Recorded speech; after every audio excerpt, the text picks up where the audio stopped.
Hey guys, do you want a beer?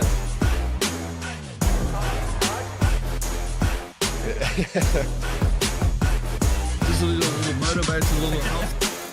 And then with like Barney on the bus. That's why there's a world champion and What's up, everybody? We are live.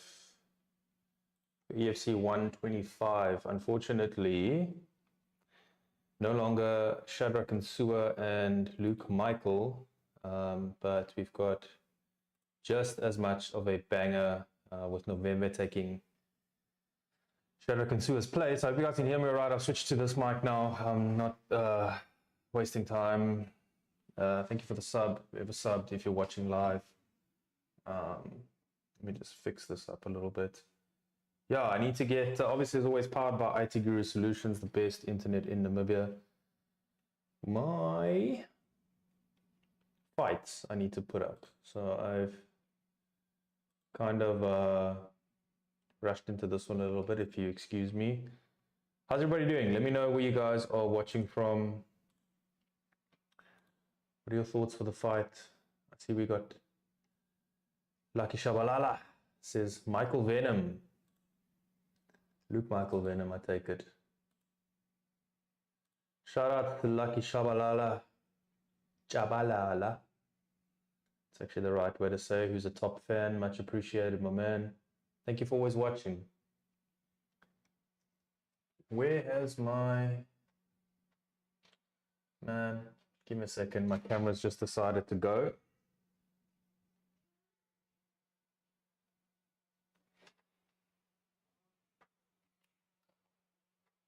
Back again. I usually do it over Wi-Fi, this camera, but now I've done it pretty much plugged it in, so let's have a look. There, we're back. Is the stream delayed at all, guys?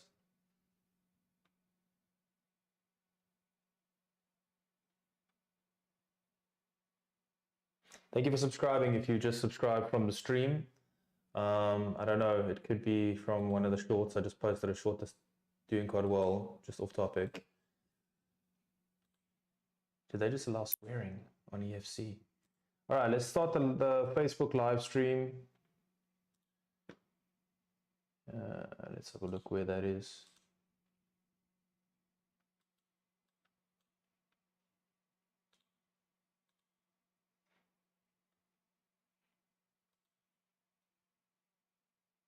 Nomvemve far more poisonous than Shadrach. Bit of disrespectful to Shadrach. By the way, Shadrach, I hope you're doing well. I actually meant to text you still. Check your messages.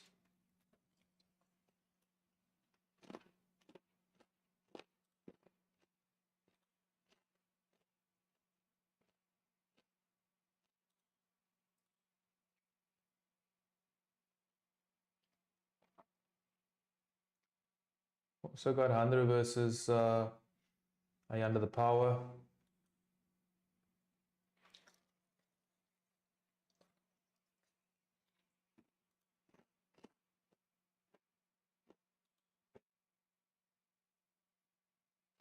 Adama Diop.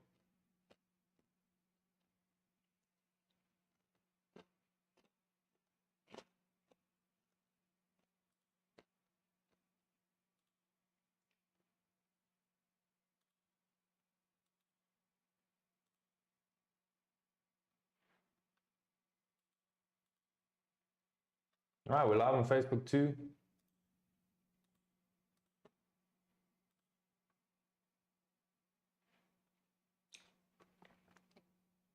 Okay, I need to get the fights right because I didn't.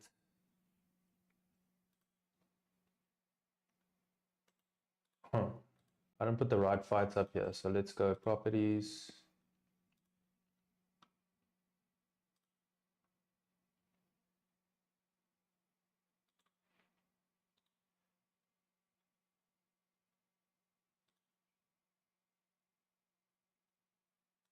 There we go. Let's make this a little bit bigger.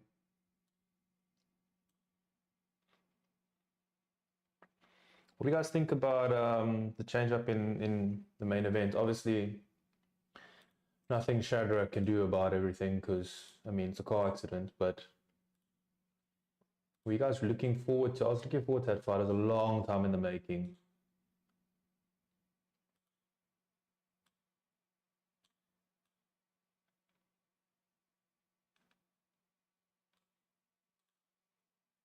They keep calling Luke Michaels.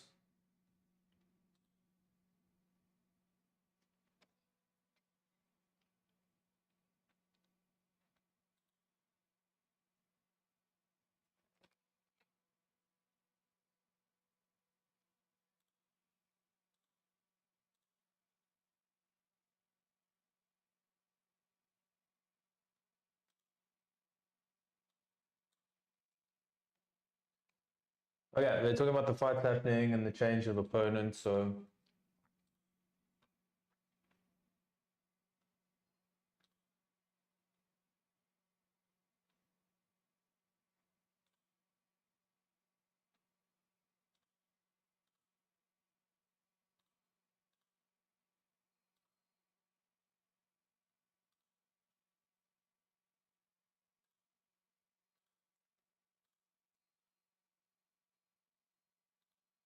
all right, guys, where are you watching from? Let me know what you guys think for the first fight. Van der Berg and Terrence, what are we saying? Let's get the poll started, actually.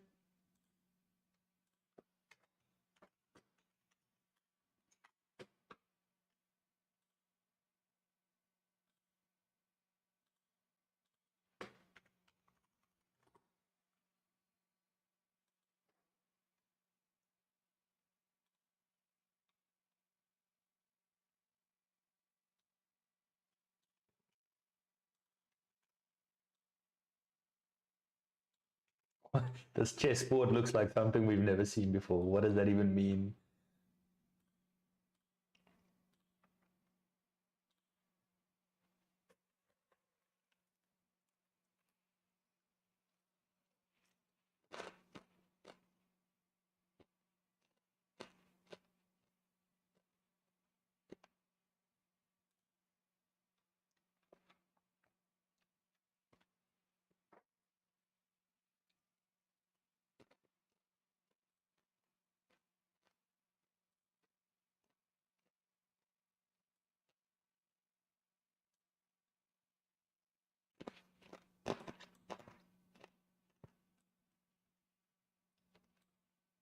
Those of you in South Africa, you guys gonna go watch PFL next weekend?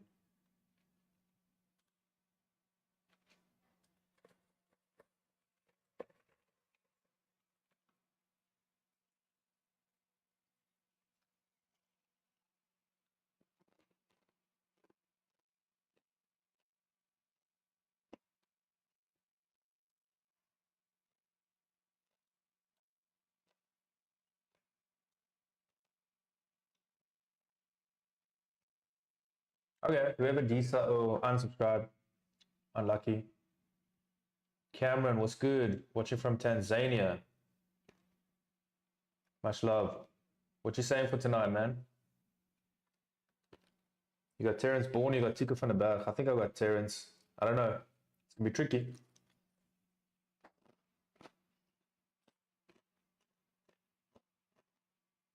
Terrence is powerful.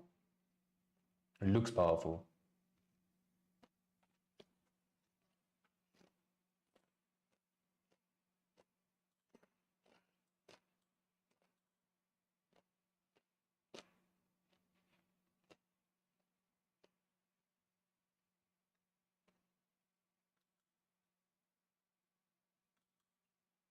Yeah, you always have to excuse me. As always, I eat a lot when I watch. Cameron says Tico for the upset. Possibly. By the way, when did these fan badges come, man? That's pretty cool. Appreciate all the love on the channel. What method you got for Tico? Man, they gave me this big ass bag of biltong, but there's only biltong like there. So weird. Let me tear it open.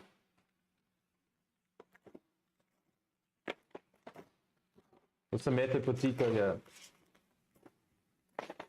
Jose loves MMA and life. I love MMA and life too, Jose. Says, has it started yet? It has not started. We're about to get started with the first bout.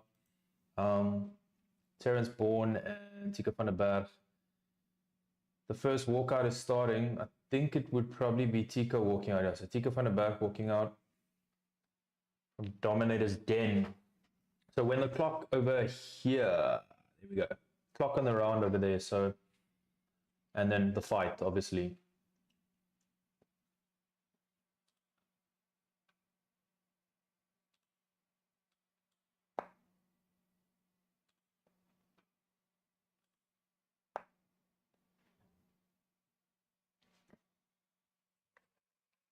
Yeah, Tico could probably win this, eh? Learns a lot from his first fight, the loss.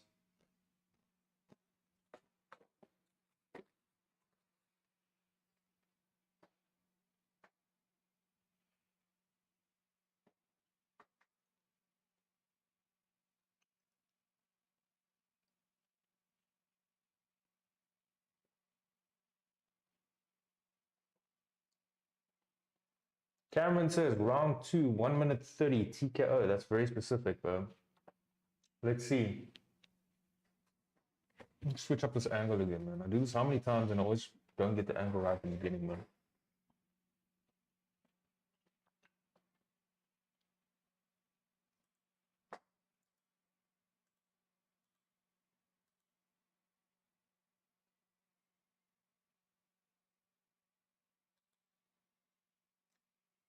You know, now that you mention it, Tico might actually, it does look focused.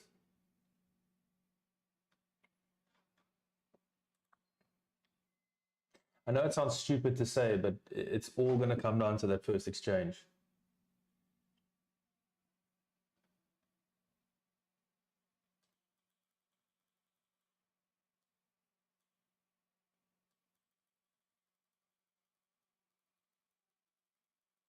Think of the odds. Bet good money on it on World Sports Betting or poker bet. Bet. I mean, I'm sure there's some good odds out there. I shouldn't even look at the poker bet odds. What are the odds on this fight?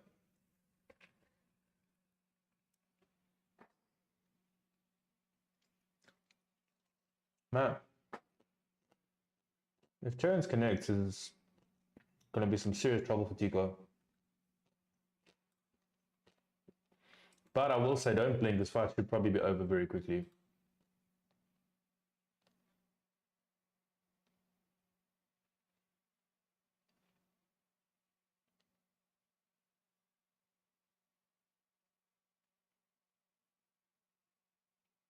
Man, it's crazy. Tico made his amateur debut in 2016. Cancelled bout, won his one bout, cancelled another bout, won his next fight, took 7 years off and fought again 2024. And then lost at Versus Promotions. Lost his debut. Man, that takes some getting over, losing 2 fights in a row, especially losing your last amateur fight and then losing your first pro fight. And then now won his last fight by elbows, round 2, 128. So I get where the 130 comes from, eh?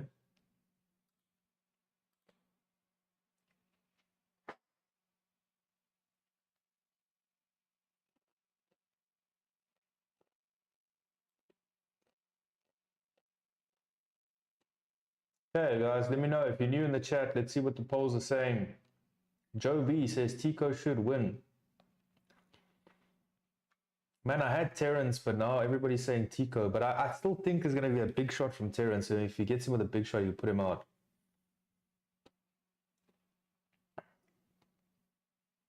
Whereabouts are you in Tanzania, Cameron? You in Dar es Salaam, Zanzibar? Where you at?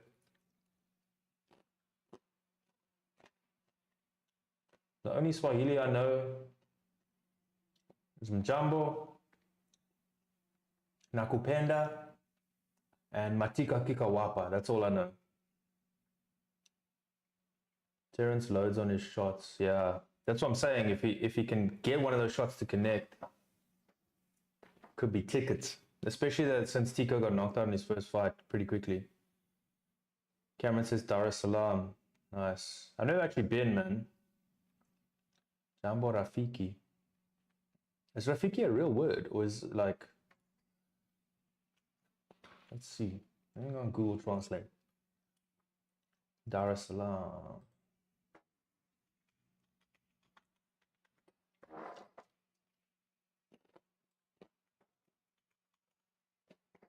Friend, yes. Nyoma Choma. Choma, I know. Mbuzi Choma. Choma, let's see. Don't make me say any bad words, man. Rafiki means friend. Yes. Yes, indeed.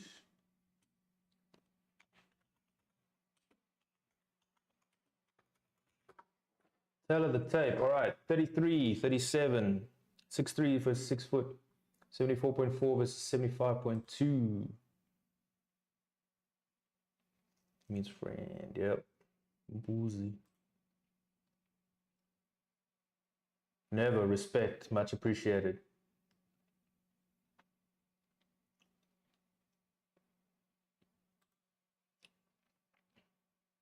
Yeah. Khotso just blanked there for a second. 3 rounds. EFC heavyweight division.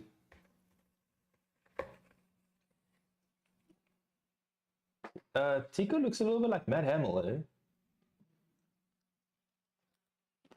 I just saw now when he stared at the camera, it looks a lot like Matt Hamill. Matt Hamill being the only guy that's ever beaten John Jones. Mental.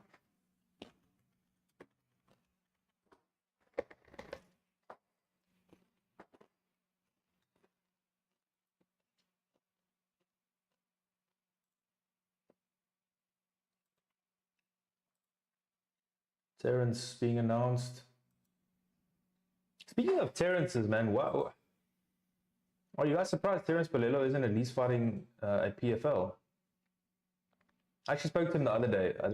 He didn't want to give away where he was fighting next, but I'm hoping there's some big news.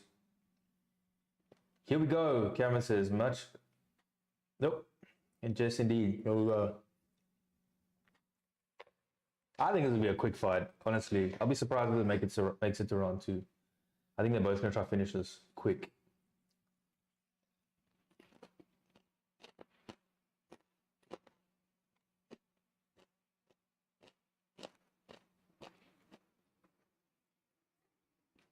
That dude behind the ring though solidly checked her out, or he looked at the camera.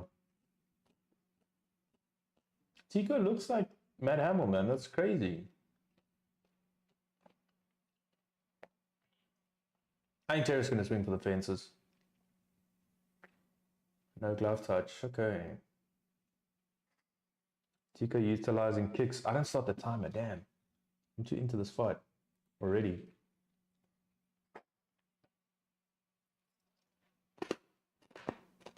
That's true. The first couple of shots might end it. I think Tico's going to shoot though. Duck under the punch and shoot. Nice side kick there by Terence.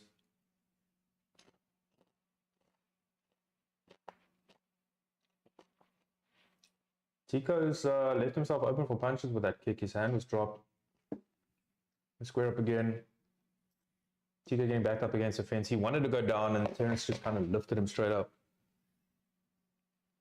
Both of them utilizing quite a few more kicks than I thought they would, but Tico's whole body is red. Oh, nice kick there. Terence hits another nice leg kick, but I think he hurt himself there more than he hurt Tico. Oh, nice right there by Tico. These dudes are just going tit for tat. Tico's looking to smash that leg up though. Nice exchange again. Nice uppercut there by Terence.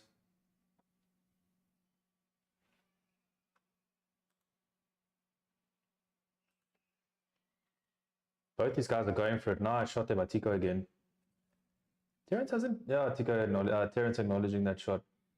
Terence hasn't landed a flush shot yet, or a bigger shot, but geez, he wound up on that right, dude. He didn't even try to hide it. He literally stood there for like 4 seconds and then he went for it. Okay, so Tico shooting. Terence doing a good job of sprawling, going for the neck.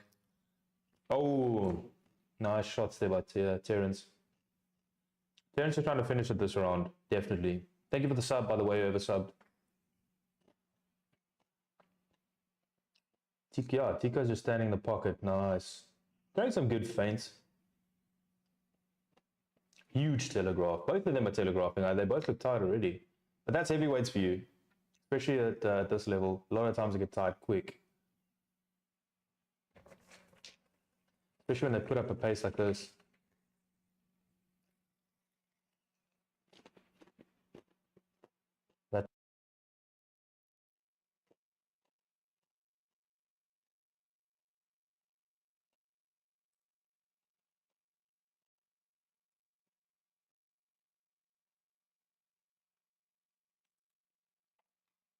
What kind of a shot was that? He led with the elbow like that.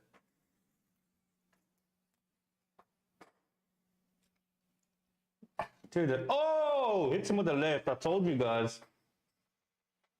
That's exactly what I thought. I thought it would maybe come sooner.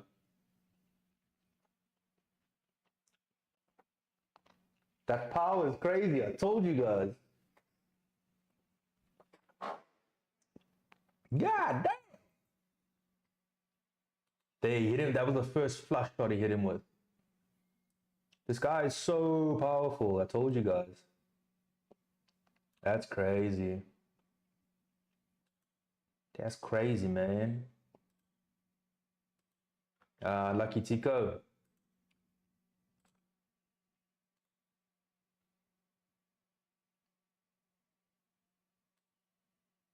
Joe V says shocking. Cameron says damn.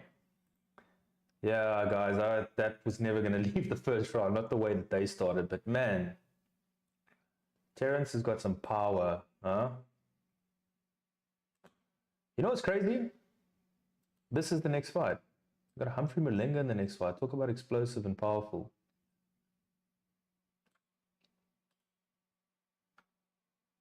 Let's have a look at it again. Massive telegraph in there. Even the left was telegraphed. Crazy. But I told you, Tico is dropping his hand every time he goes for that kick. Boom, bam, damn. Ooh, the follow-up shots too, though. Hey, man, the ref was pulling you off. He's trying to. Should have just dive tackled him. Crazy, crazy finish.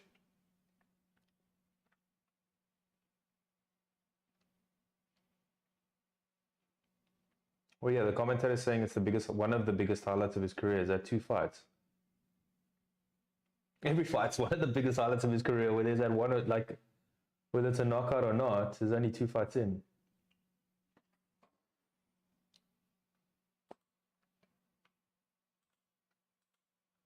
Damn.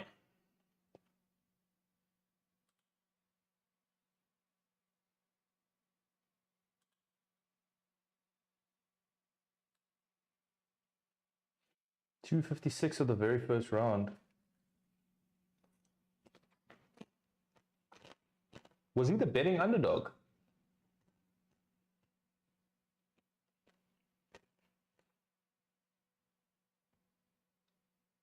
I don't even look at the odds. What were the odds?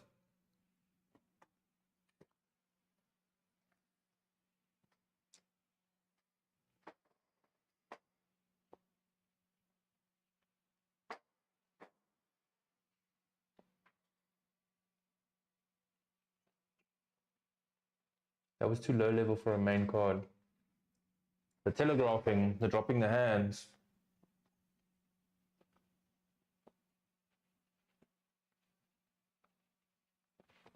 Terrence said the heavyweights absolutely suck. So you might go to light heavyweight. I'm sorry, bro. JC Lamprecht would play with you after that performance, which is weird to say because he just knocked someone out. Speed, cardio. JC's powerful too. JC will grapple with you as well.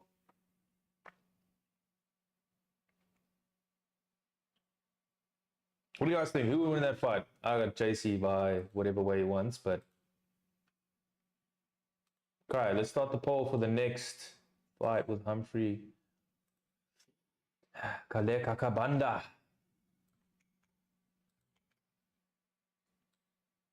I had to kill him. You just thanked Jesus Christ and now you're talking about killing him. They always ask, is there anyone in particular you want to fight next? And they all say title shot.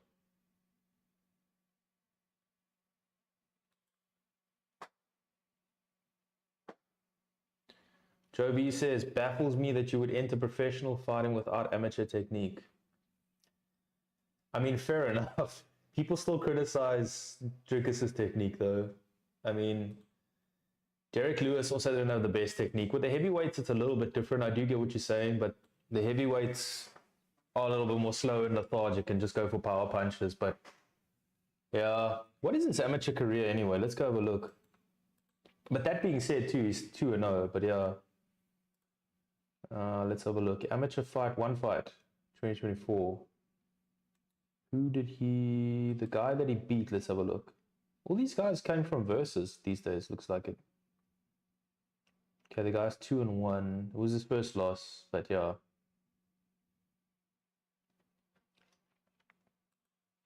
Yeah, we got to remember though, guys, we're not watching UFC. We're watching EFC, and obviously there's levels. There's great fighters.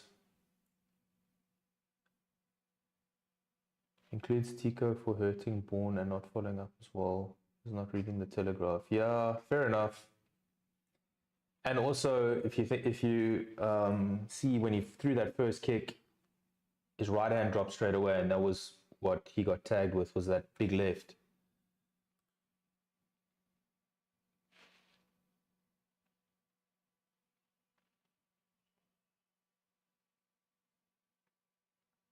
Man, this guy that's talking now looks like Pape Cisse. Remember Pape Cisse from Newcastle? He's got that crazy, weird goal. But yeah, listen, man, the level, some of the people are really good. Like if you look at 185, 170, 125, 145, even 135, there's some good fighters in there. There's some good fighters in most of the divisions, but generally, I think we're maybe too used to watching like UFC and those. You know, those are the top. Julian Rivera says, who won the Terrence fight? Terrence won. Terrence won by knockout, 2 minutes 39 in the first round. Big left hook. Do you guys miss CS Duplessis on EFC doing the interviews in between?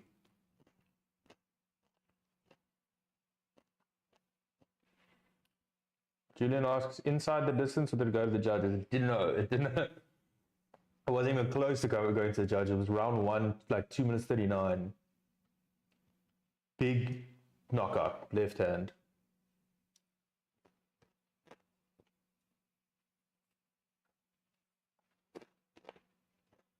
Julian Rivera says, I took inside the distance minus 268, lol. There you go. It's always a good bet with the heavyweights for it not to finish inside the distance. I mean, not to finish outside the distance, to finish inside the distance. They get tired quickly. We were just talking about the sluggish and telegraphed everything was.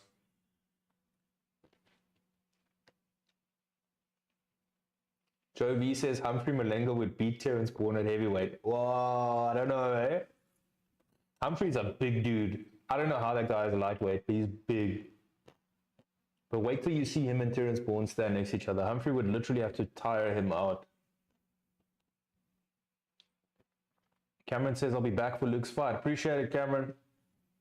Chat to you in a bit.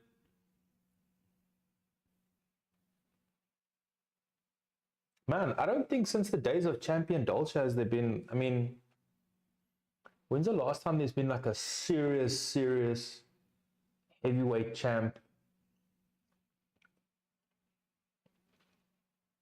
You know? Let's go have a look here.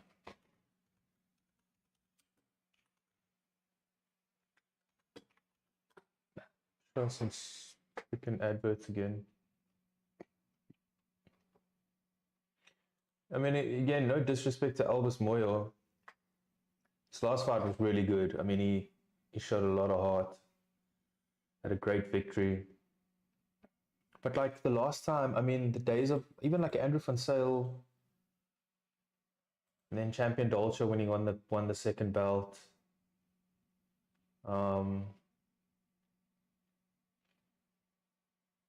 Yeah, I think not since. I mean, I guess since. Yeah, what's the lineage of the Champion? Because Champion never lost the belt. I think he just relinquished the belts, right? And then, yo, that's way too far back for me to even try to track that lineage.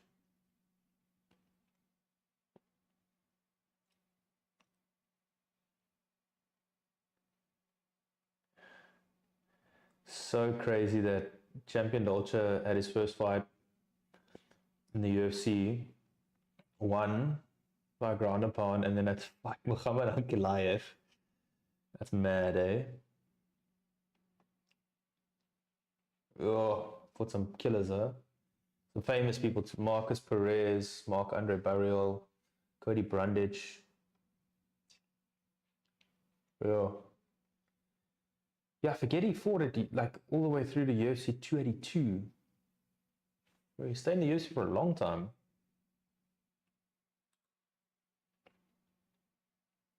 Right, looks like we're going to start the next fight. Kaleke Kabanda and Humphrey Malenga. Get your votes in. Most of you saying Humphrey. Humphrey going to win this one. I do believe that too.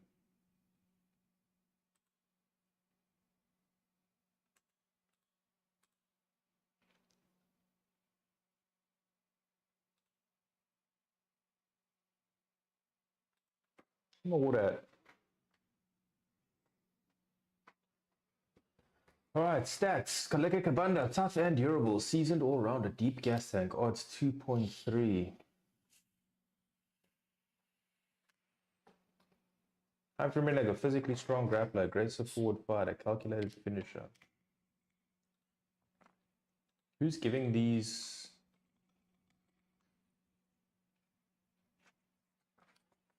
Let's see how Humphrey does. The CRT's athletes have had a mixed results of late in EFC.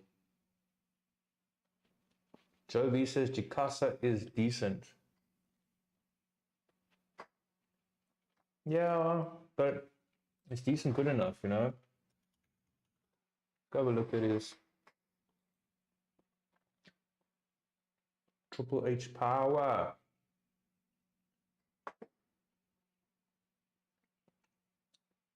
Is he coming back to EFC though?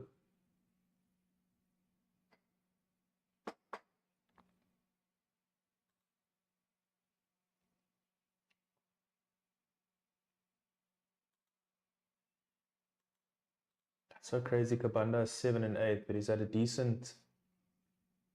He's a bit up and down actually, but he had a decent performance against Andrew. How is his last fight a win against Andrew Buerta, but he's fighting low on the card now? I know Ayanda Zwane is the other half of that fight, but I like Humphrey Malenga, man.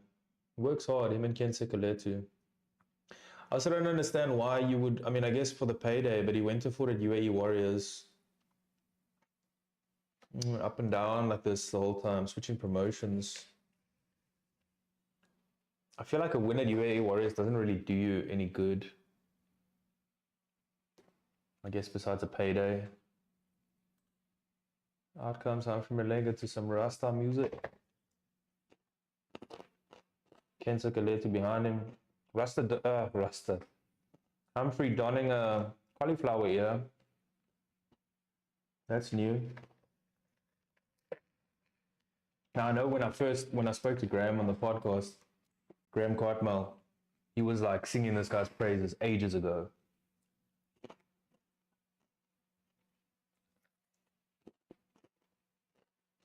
Stefan Del Rey, Yakudu Pasi, Kenzo Kaletu.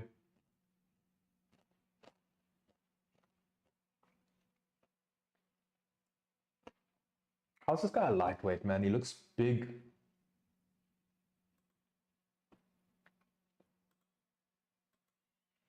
Two losses in a row. Okay, one was overseas, but still.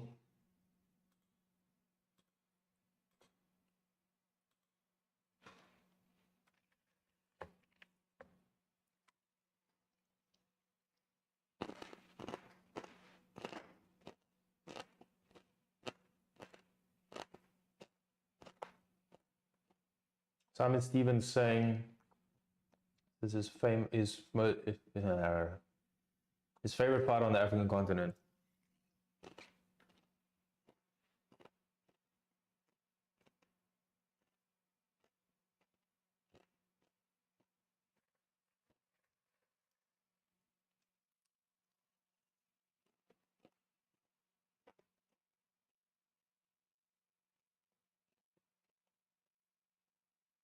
Why Steph Del Rey almost fell on the stairs? Yeah, his pop was good.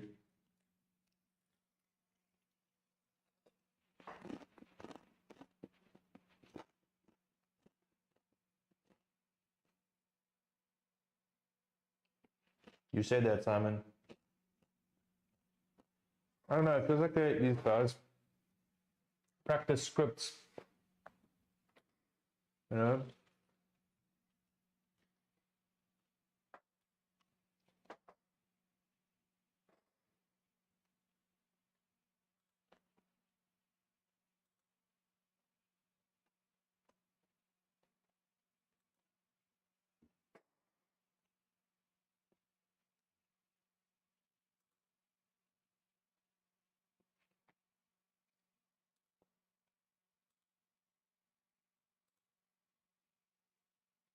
The song that he's playing, Kaleka Kabanda's playing, is dope.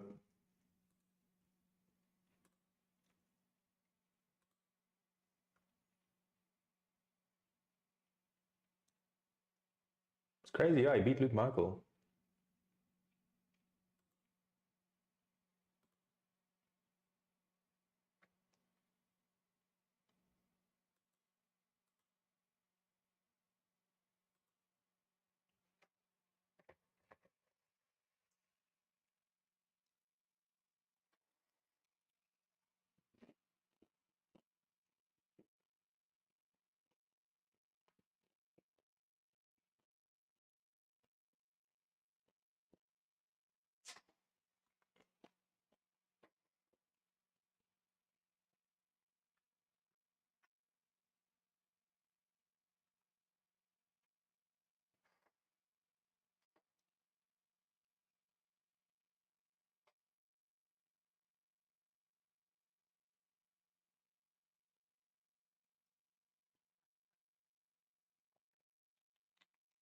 How about Humphrey Malenga in this one?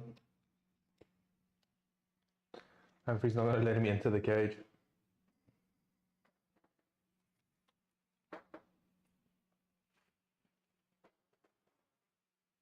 You call him block because he's a stumbling block. That's fucking cool. I'm not gonna lie, that's cool. That's true. He's 7 and 8. That has to be one of the coolest nicknames I've ever heard. Honestly, I don't understand why it was nicknamed Block.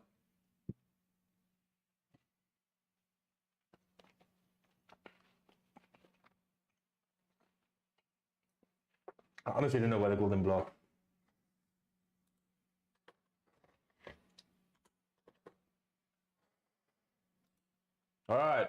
Kabanda 39, Malenga, Humphrey 22. What? I thought he was older.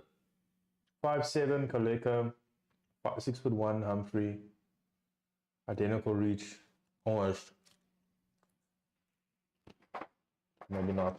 I think it was 3-inch difference.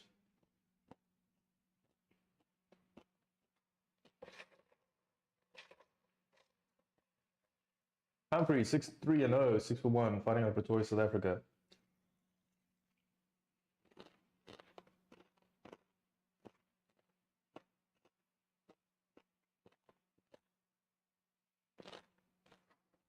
If you guys ever watched Steph De La Ray's videos on Instagram, that accent, bro, is perfect. Perfect for what he's talking about. One guy reviewed his video and he's like, well, first of all, that accent is crazy.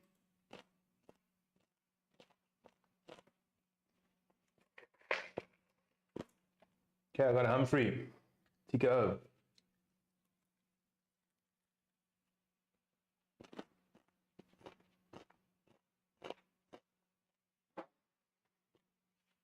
Humphrey, TKO.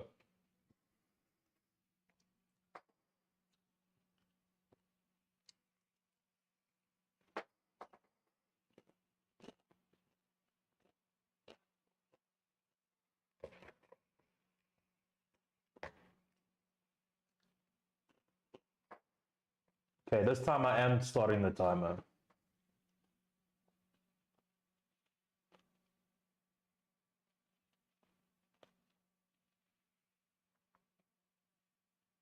This is gonna be a quick fight. I'm almost certain.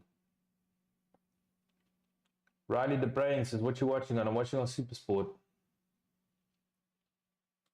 You can get it on EFC streaming if you want. Kabanda with a nice shot there. But yeah, it is pretty expensive, I won't lie. Kabanda with a nice leg kick. Humphrey looking like he's starting pretty slowly. Looks pretty cold. Ooh, nice right there by Humphrey. Kabanda goes under. The second batch. Shoots. There's a chance for a knee there for Humphrey, but no, okay, no, he's lost it now.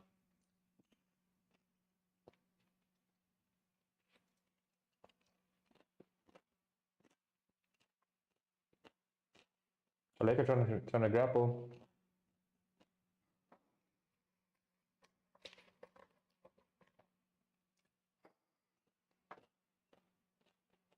Kaleka still got him up against the fence. Humphrey needs to look to counter grapple. These are all the videos that Stefan De La Rey has on his Instagram every week, and there he does it. Humphrey counter grappling well. Nice catch there. Riley the Brain says, how late is Luke's fight? It'd probably be, I'd say come back in like 50 minutes to an hour maybe. I expect this whole event to probably end by 9, so yeah, probably like 8:30ish to be safe. The block, getting into mount. Humphrey trying to push his hips off. Nice, I was going to say Humphrey needs to scoot, but now he's made the same mistake he made against Ian Cabeza, where he bridges and then sort of gives up his back. Humphrey is trying to work to get out of this, but okay, now he's got an underhook. There we go, he can get up now. Nice counter grapple. Watch a guillotine though. Humphrey needs to watch a guillotine. Okay, he's out. Now Humphrey can work. Throwing some nice, mean elbows and shots.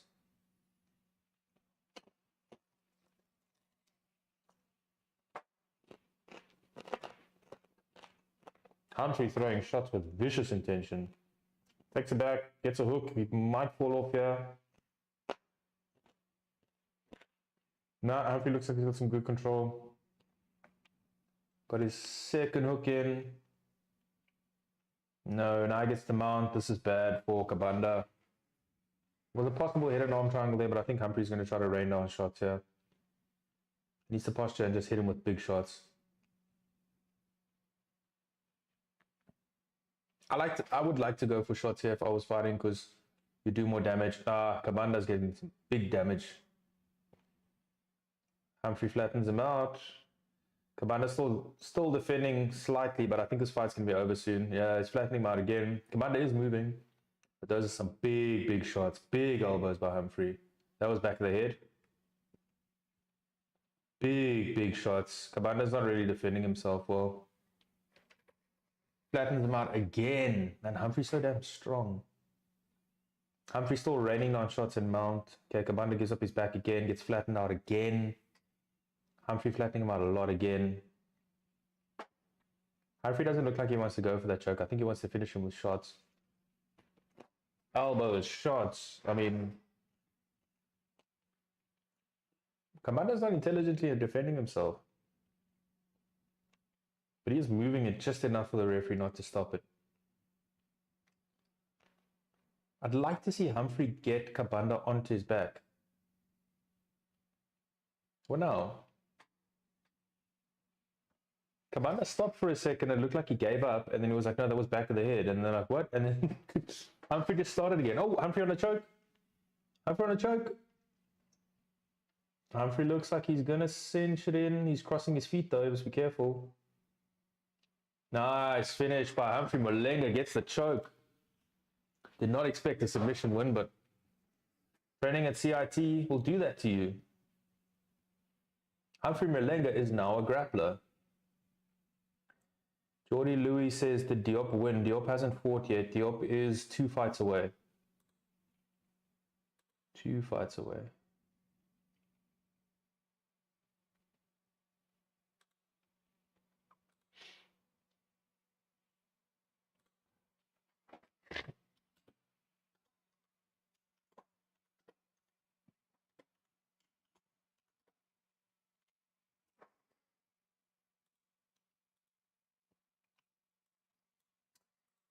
Humphrey Malenga. Okay, I'm 2 for 2 tonight on the picks.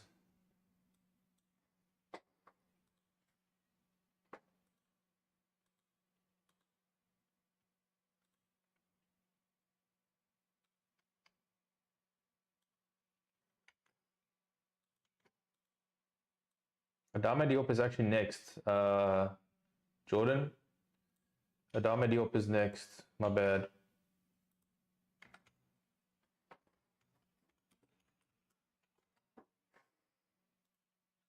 Okay, next poll's up, you guys. Who's winning this one?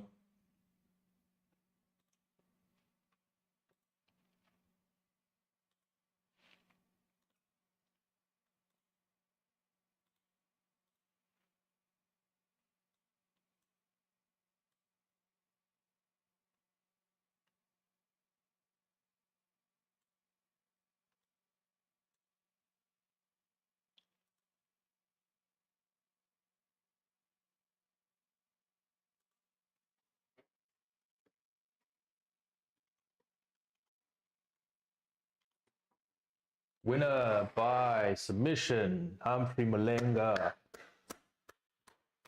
Congrats, Humphrey. So that happens when you go train out at CIT, your grappling gets good.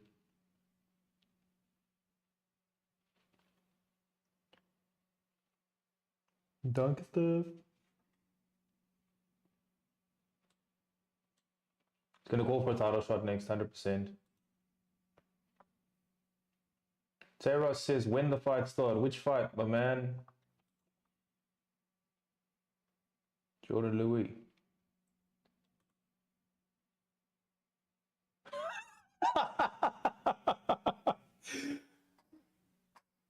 that was so out of nowhere. The Kaleke Kabanda fight just finished Terros. He lost via rear naked choke. Simon Stevens hates swearing, like absolutely hates swearing. That's so funny. It's just like Humphrey took forever to try to get those words out, and like I thought he was like trying to find, I don't know, find the right words, and he's like, well,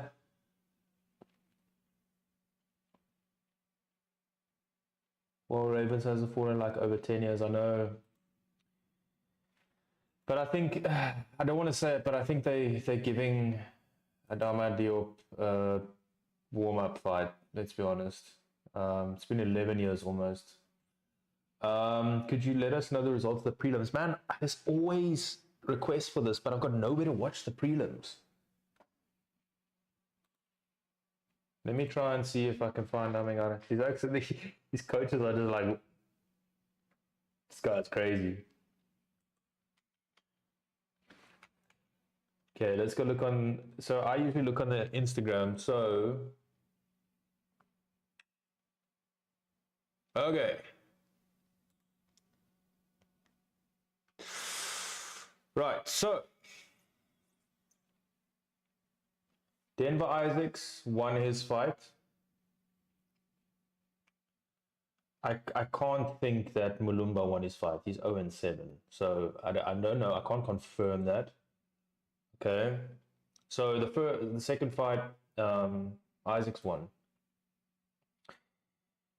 Then Brian Guavava won as well. I don't know the method. Yeah, Isaacs won by TKO. Wakanazi won by stoppage in the second round. Armando de Criasenso won in the second round.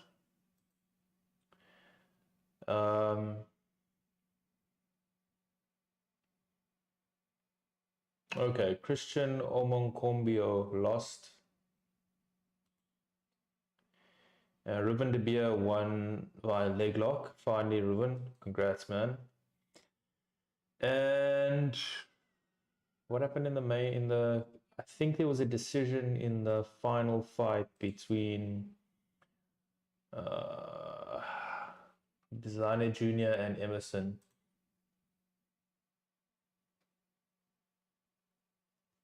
Here's Hugo.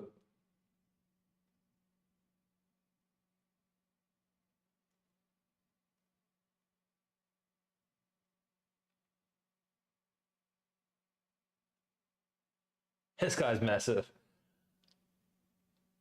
Hugo, I want to get him on the podcast, but I don't know how his English is. Joe V says, isn't he training partners with Martin? You are 100% correct, so I don't know why that slipped my mind. That probably explains why I went to go fight in UAE Warriors as well. Wait, hold up. What are they announcing here? Is Willie van Rooyen not fighting overseas? What the hell's going on? Why is...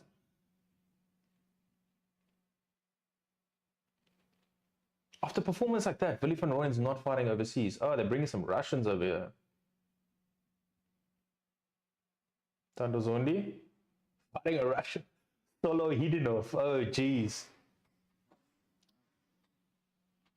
How's Willie van Rooyen not fighting overseas? What the hell? At least contender series. The kid's 22, bro. 6-0. Like, what is it? Okay. I think those 125 pounders should have like a Grand Prix. I don't know why they're wasting their time not doing that. I didn't see Terrence on that card. Omar Kobillo won, I believe. Oh no. Omar Kobillo got an injury, I think. Let me just double check again. Jose loves MMA and life asking. Yeah, so it was a leg injury to Omar Kobillo. I don't know. I didn't watch it because I can't watch the prelims. So I'm not going to pay EFC subscription, unfortunately. Maybe they should give me one for free. I must ask them. Then I can just to stream it for you guys. But yeah, they said a gruesome leg injury. Lost him the fight. I didn't see Terrence. I didn't see you on that card, bro. Where are you fighting? Where are you fighting next?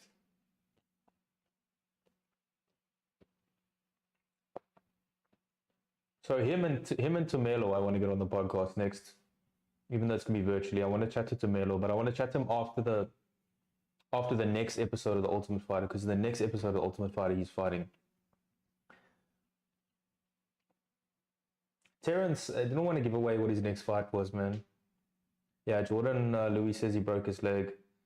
Did he kick and then step, or how did he? Was it one of those types of snaps, or good thing they got some health insurance now through the EFC, because it was the old days. That poor, no, okay, no, actually I lie. Someone snapped their leg before and they got full coverage. So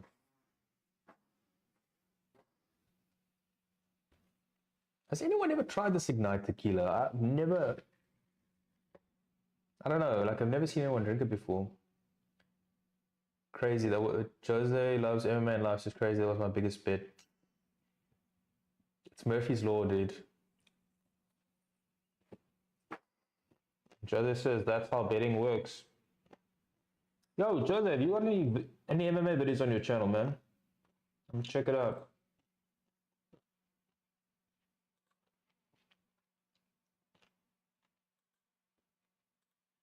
Let's go check out your channel, man.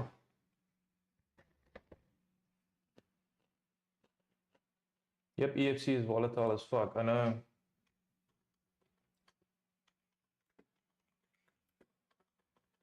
Well, while he's there, you may as well just check if he's got any other niggles.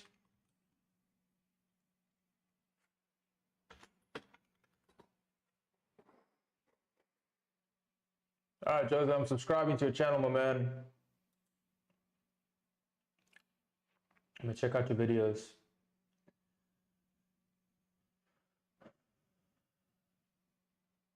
Apuesto prediction. Are you from Mozambique? Where are you from? Angola? I do predictions in English and Spanish. Spanish, sorry, I thought it was Portuguese. Where are you from? So Jose, mainly UFC. Yeah, me too. I want to predict PFL though. Now the PFL's coming to Canada. I actually got media pass for that, but I can't go, which sucks. I can't go to Cape Town. I'm trying to go to Johannesburg, man. I was hoping also. I'm kind of hoping Francis Ngannou doesn't come because I'm going to miss out on that, but there'll be more chance. There'll be more chance. Let's have a read.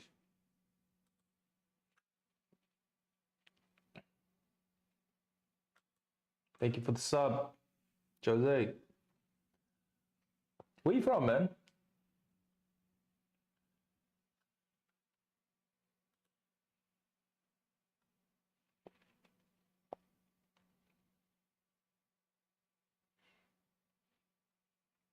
Yeah, I got Adama in this one, to be honest. 11-year layoff, 3-2 is gonna be tricky. I'm in the USA, but I'm from Dominican Republic. Nice, man. Where in the USA? How long you been there for?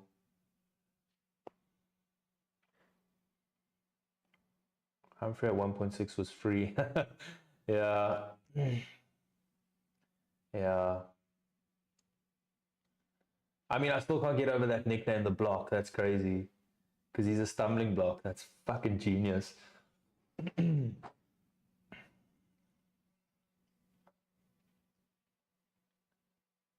they had to go to the archives for Christoph's fight, so. Okay.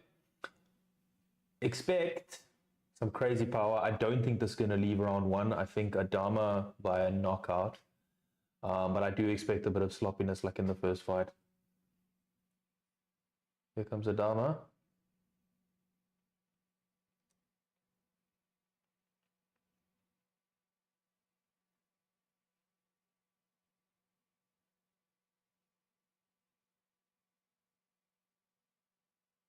Can I have your media pass? I've got free tickets, by the way. I'm going to run a competition, hopefully. Where are you, Joe? Are you in Cape Town or Johannesburg? I'm giving away tickets. I've got 10 tickets. I'm giving away. Just DM me on Instagram. I'll get you tickets. My Instagram handle's on my page. I'll get you tickets. Gonna do a giveaway hopefully on Saturday because it's a week away from the Cape Town event. I'll be giving away tickets for Cape Town and for Johannesburg. But send me a DM, Joe, on Instagram. Jose, I'm in Dallas, Texas. What about you? I've been here for 15 years now. Lol. My uncle lives in Texas. My friend lives in Florida. I got another friend in Florida. A lot of friends there. I live in Namibia actually now. From Cape Town originally, but living in Namibia.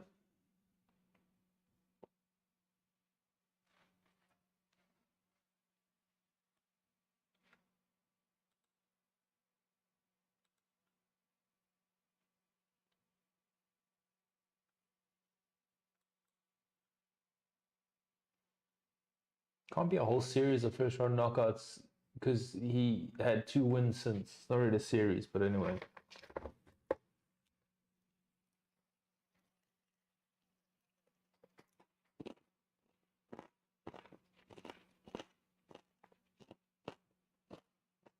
I honestly think this guy could make light heavyweight.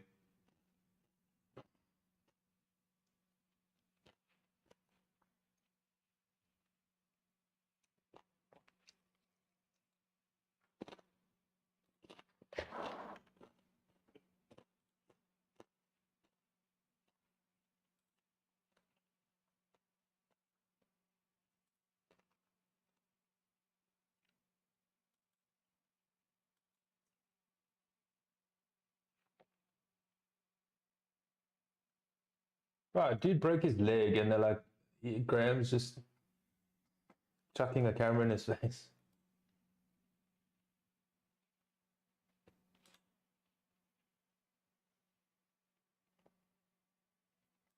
That's so mad. Why would you come back after 11 years, man? What a good guy. I am a good guy, man.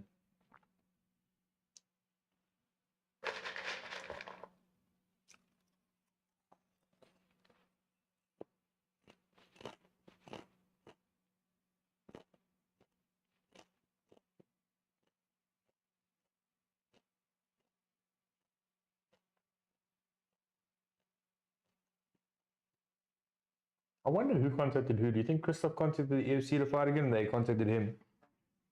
Because why would you come back after 11 years?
Dude, Christoph's 48 years old. What are you doing back?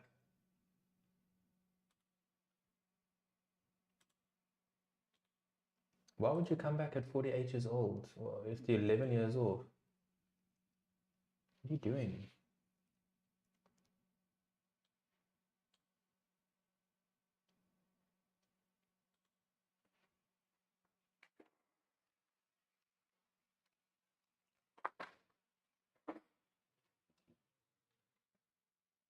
I have sweets around here somewhere.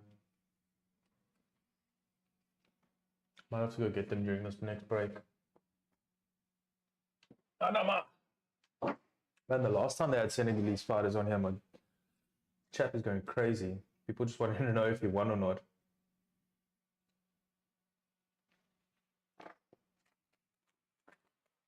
Get ready for 3 rounds.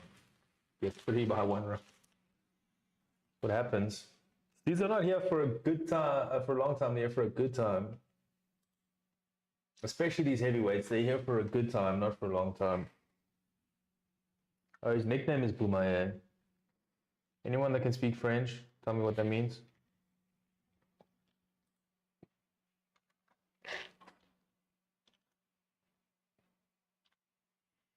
There's a lot of chanting in the crowd.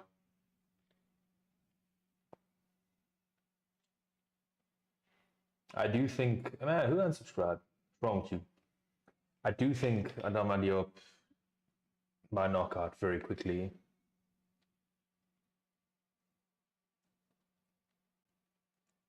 Christoph's 48 years old, man. That's mad. It's creep to me too. Maybe he saw Elvis winning and he's like, well, if Elvis can do it, I can do it. Elvis is 46. Christoph looks so Brazilian, bro.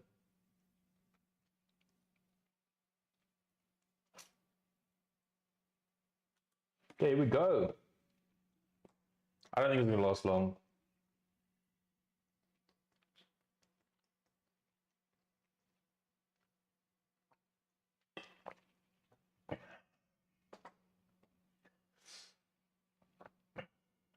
Dama throwing some big shots. Sloppy though.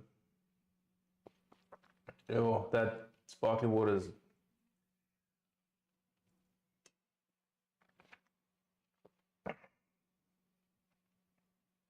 Wow, that was telegraphed.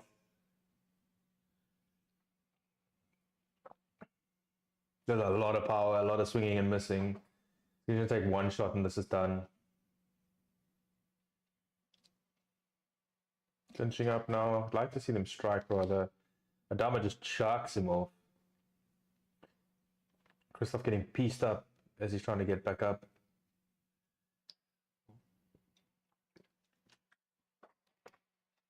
Christoph did a good explosion up, but then he got ankle picked.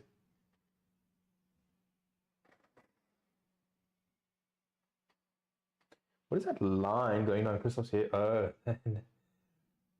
that's his line to separate his side pass. So, ooh, big swing and a miss by Christoph. Man, the op's extremely sloppy here. Still has the power though. Got Christoph up against the fence. Big shots. Christoph's hurt. It's going to be over. Down goes Christoph. Big hammer fist. Christoph is... Called it again. First round. 1 minute 45 in the first round. KO. Yet again. Okay, so now I'm 3 for 3.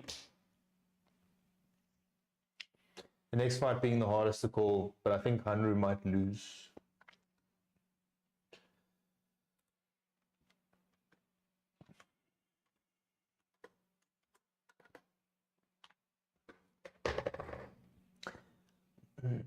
I'm not convinced though, guys, if I'm honest.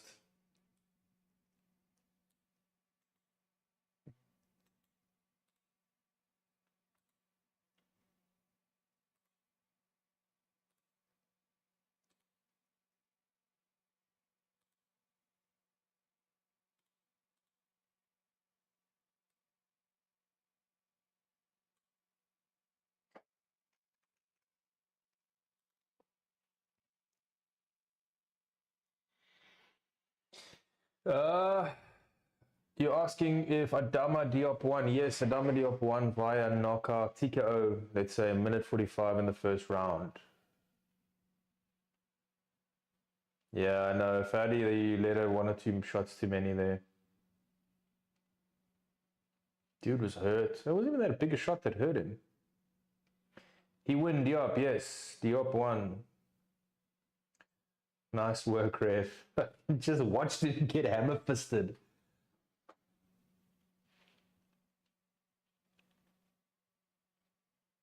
If he dies, he dies.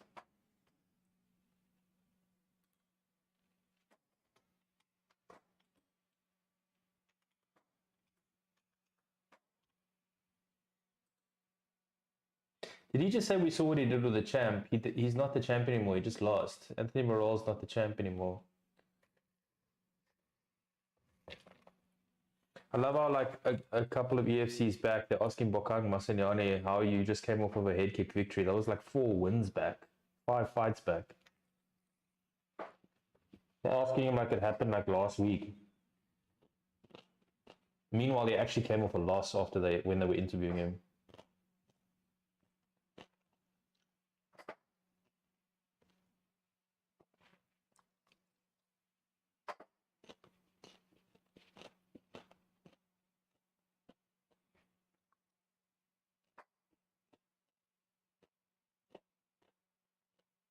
There's no scorecard, it's a result. There's no...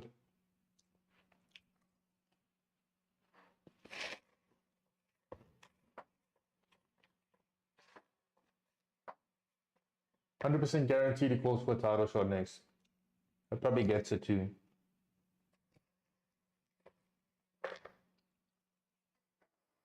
But I'm not convinced.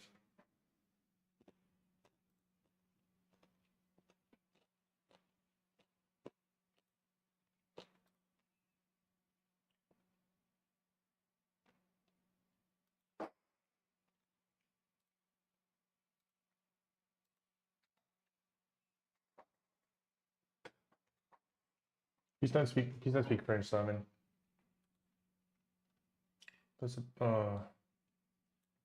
There's a translator for that.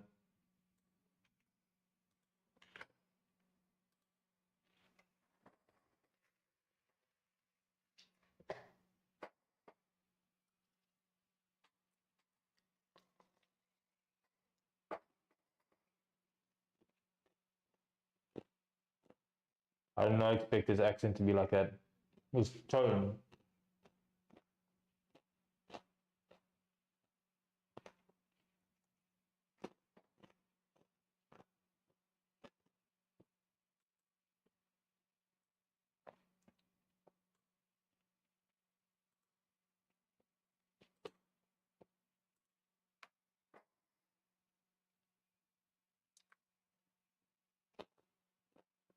Where's Trickers with Afrikaans translator? Oh, you mean Mark Hume?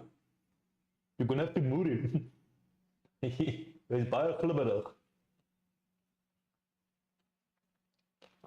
How crazy was that? I believe that's Afrikaans.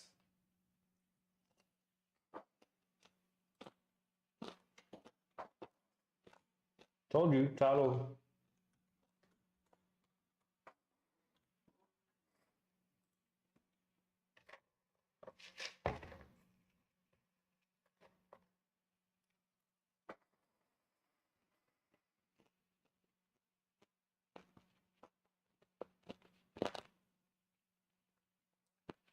That's crazy that they, I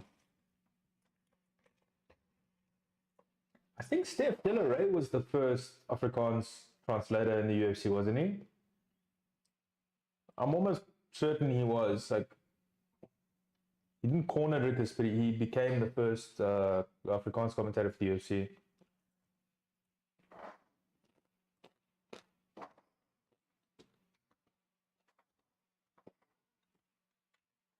What was... Yeah, I'm pretty sure he was. Cameron Simon had him on the podcast for that.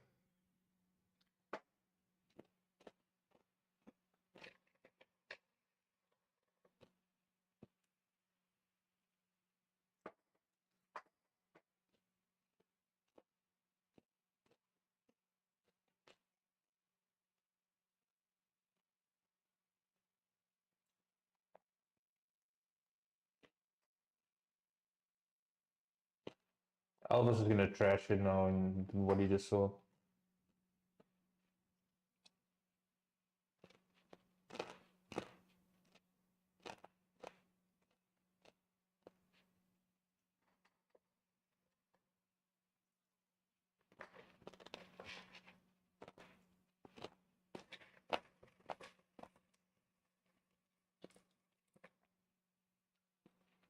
Elvis said it's a lousy performance. I mean, I don't think the performance is lousy.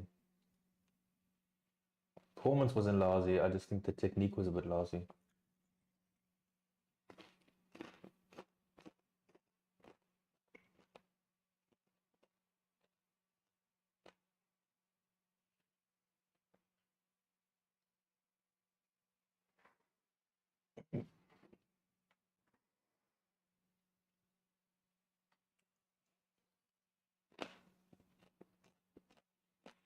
Sweet says, did Terrence Bourne win the fight? Indeed he did. He won by a knockout.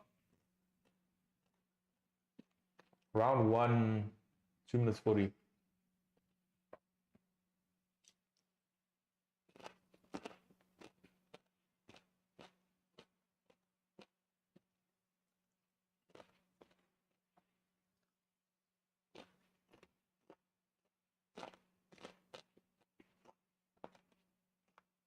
Elvis is talking like he's on a 1 hour, 2 hour long podcast. Like he thinks he's got a lot more time than he really does. They want to give him 2 minutes tops.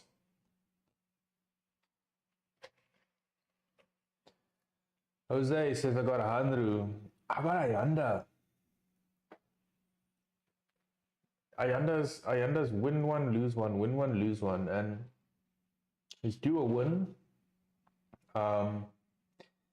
And again, I go back to that Rudy Roots performance. Look, I don't know what happened against Billy the Kid, but that Rudy Roots performance, like it was very close. So I got Ayanda in this one. Could go either way though.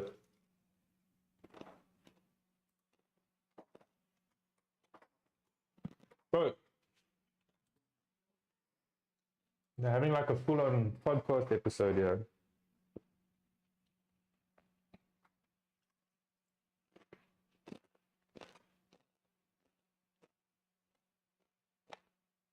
They're probably screaming, guys. They're like, wrap it up.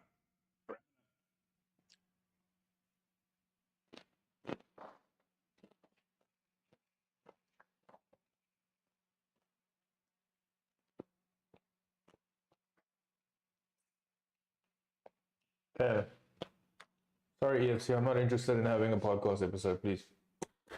Let's wrap it up. Thank you. I'm hungry. Excuse me what I'm eating. I'm hungry. Popcorn is good.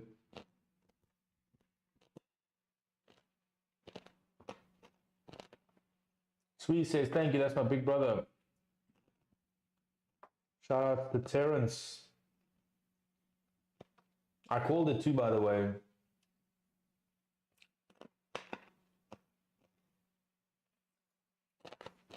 Make sure to tell Terrence to like, comment, and subscribe.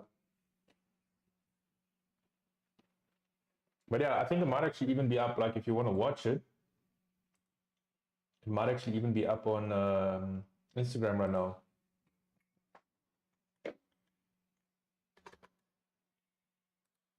Let's have a look.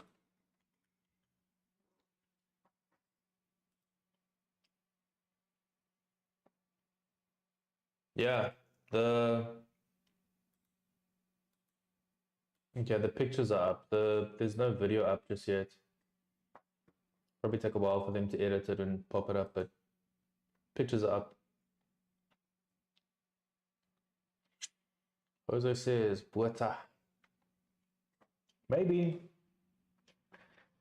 I think Ayanda is going to want to come back after that loss. A bit of a shock loss. Well, not necessarily the loss, just the way he lost.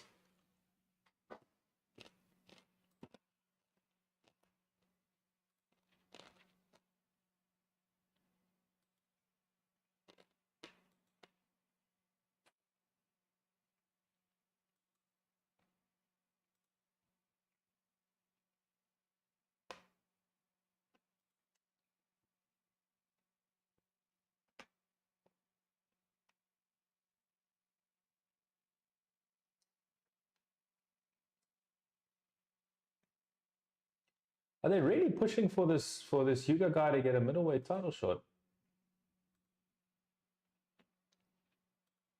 Okay.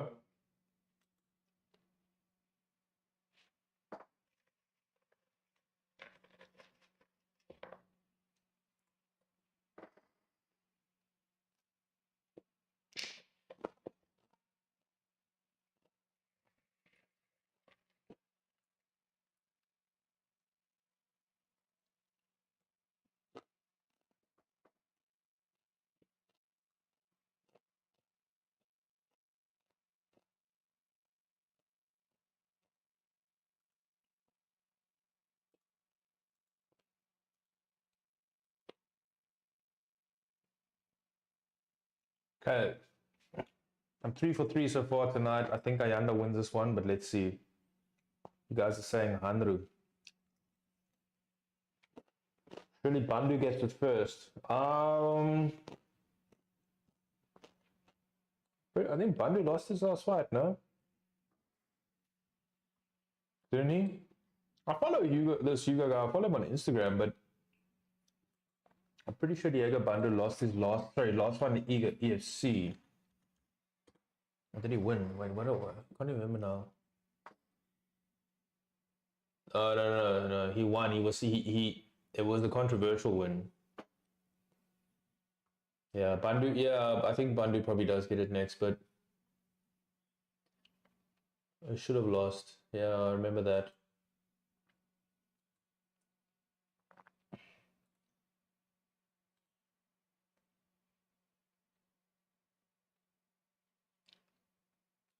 Are we looking at the same fight, the commentators?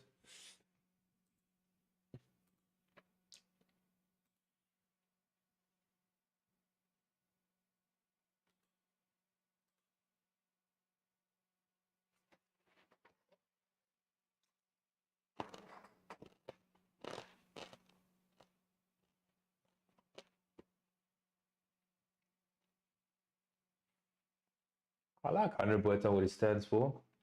I want him to do well. I just feel like Ayanda's got too much for him.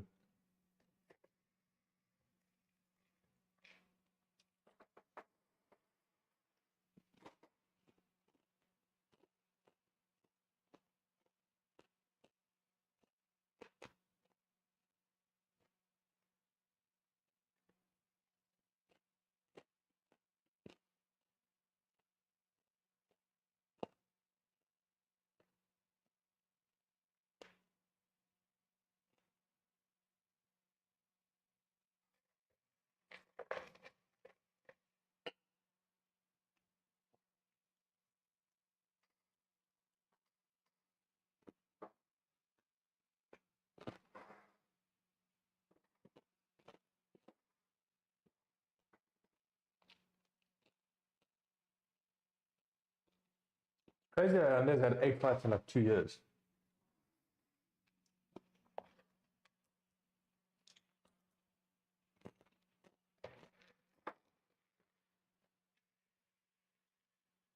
It's a bit of a stretch now to say Andre Botha falls in line with Igor Cabeza and Martin van Staden.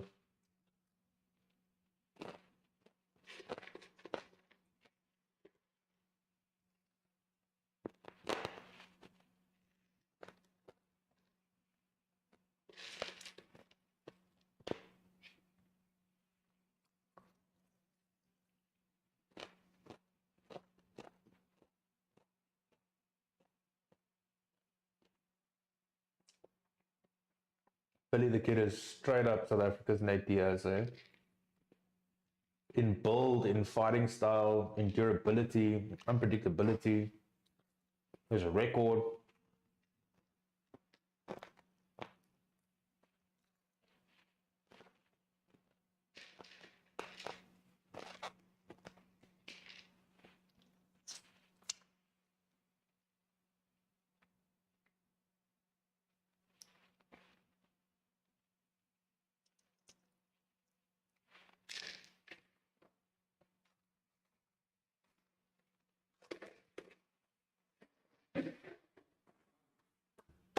They're both coming off a loss, and they're both coming off a loss, and they are second from the top of this card. Does that make any sense? And the guy that Andrew just lost against in his last fight is fighting 2 fights below him.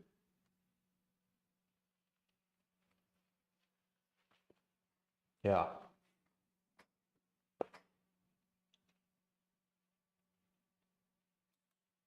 My guys are the best, and that's how it is. No one for me to mince your words, eh?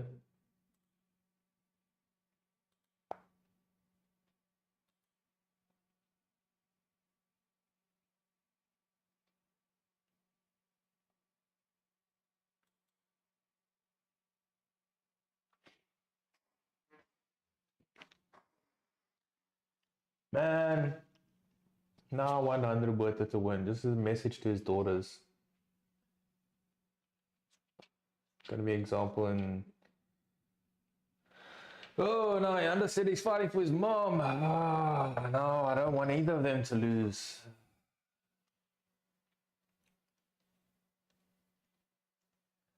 Can't they just both win?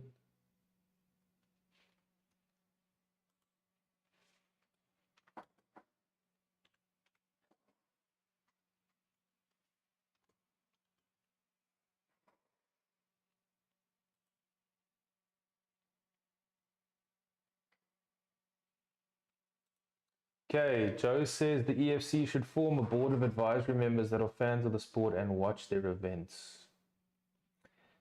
I do agree they should, will make things far more interesting.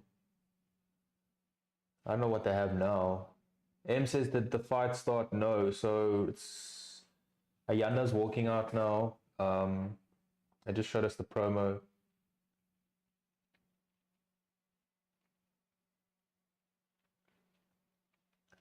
Just on that advisory board, man. Yeah.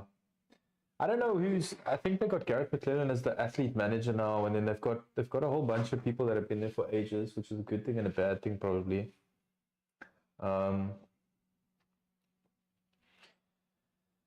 Yeah, it would be cool, but I think,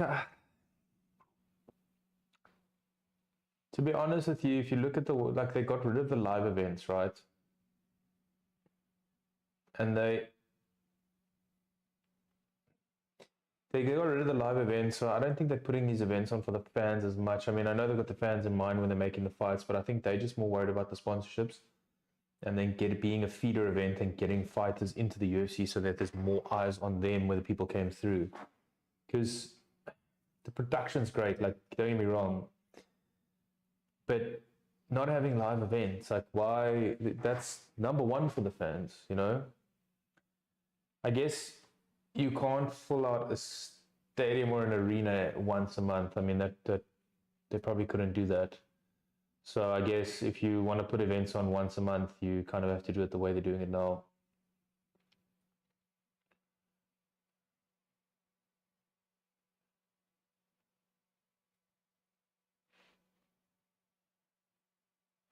Was he under with Rico? Okay. I didn't know that. Rico Hutton.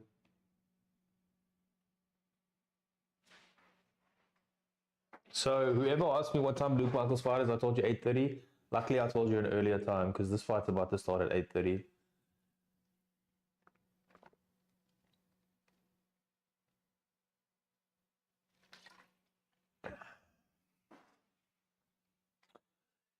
They seem to have access to talent, but don't structure the divisions nicely. Should have more regular events if they're not filling arenas anyway.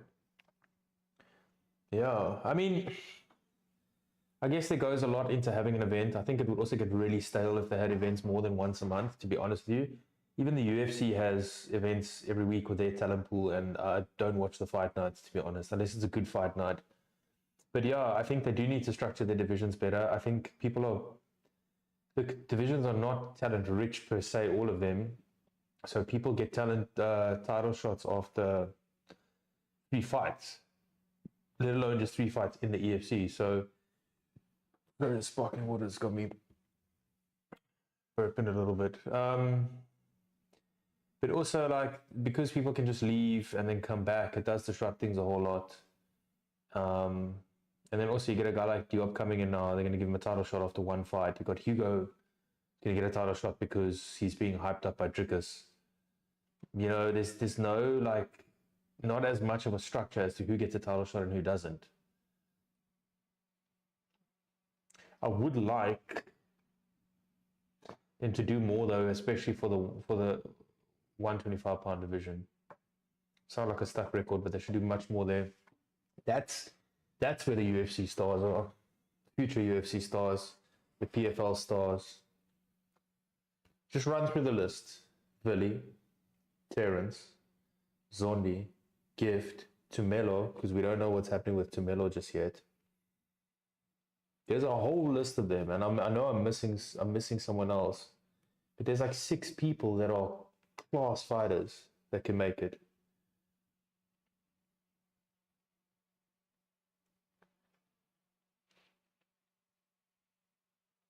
But yeah, there's a lot I would change, but I'm not a promoter, so maybe one day I'll start my own promotion. I need to do baby steps. Do 5K subs first, and then we'll start going to 20, and then we'll start going to 100, and then we'll start going to 1 million, and then we'll go to 10 million. Then we can start our own promotion.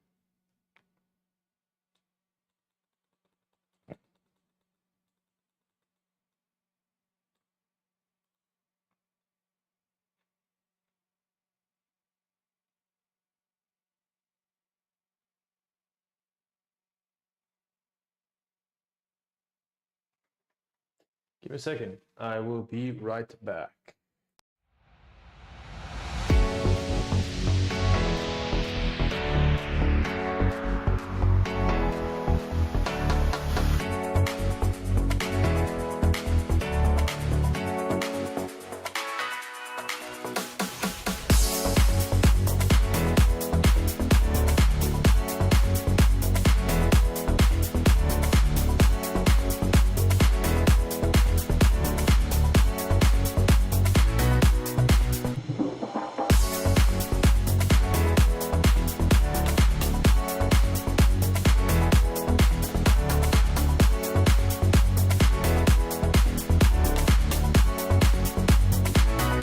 Yeah, sorry, I'm back. Okay, so I am 3 for 3 tonight. Let's see if I'm going to be 4 for 4 in this event.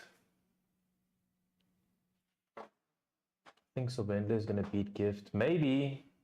Maybe.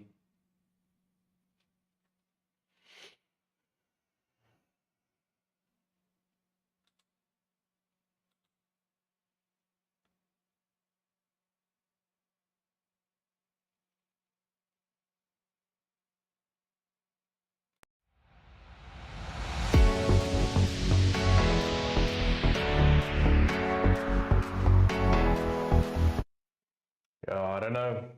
I don't know. Okay, like I said, I'm 3 for 3. Trying to make it 4 for 4. Hopefully 5 for 5. You don't think Sylvander?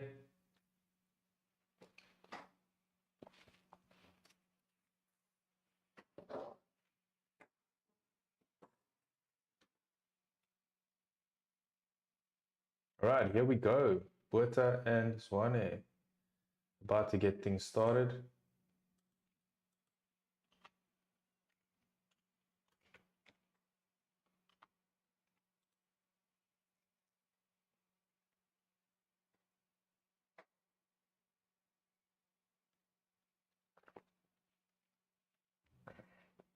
Here we go.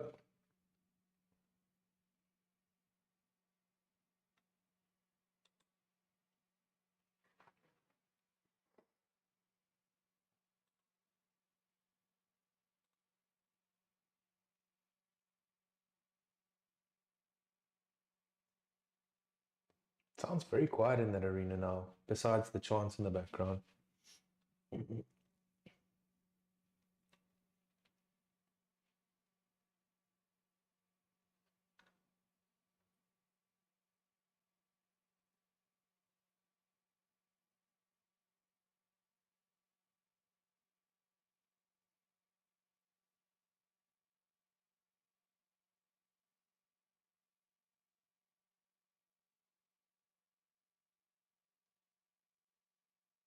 A very tentative start here, especially by Ayanda. Ayanda's just backed up for the last 50 seconds against the cage, and Andrew is marching forward. Don't forget there's a 3-round fight. There's not a 5-round fight. What is Ayanda doing? Dancing around a little bit. I think he's trying to invoke a reaction. That's all I can think it is.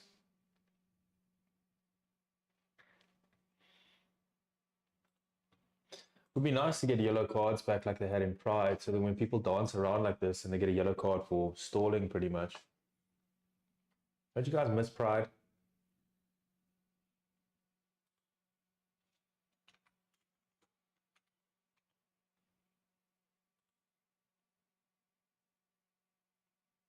It's basically been a minute 40 and nothing's happened.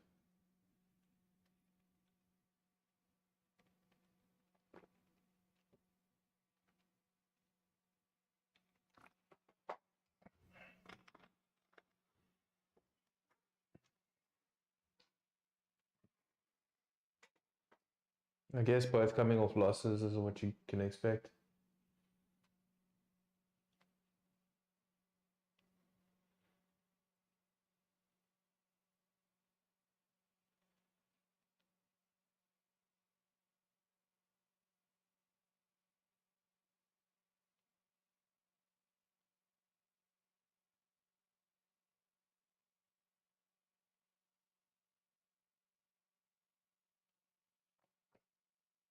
Finally a shot.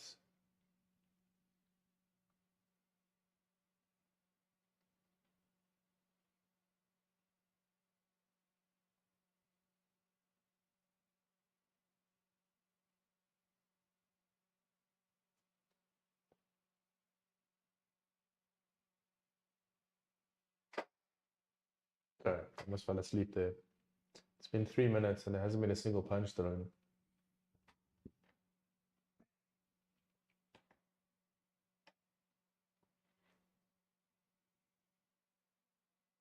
This is so frustrating to watch. What is going on? Can the referee take a point for this? Because this is ridiculous.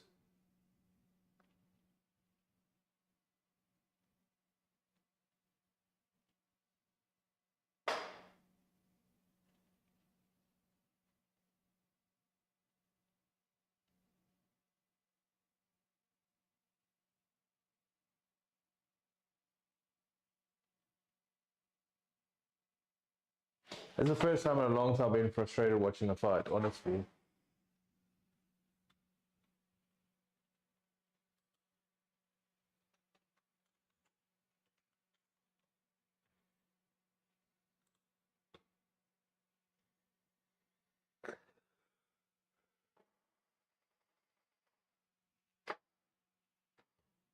Ah.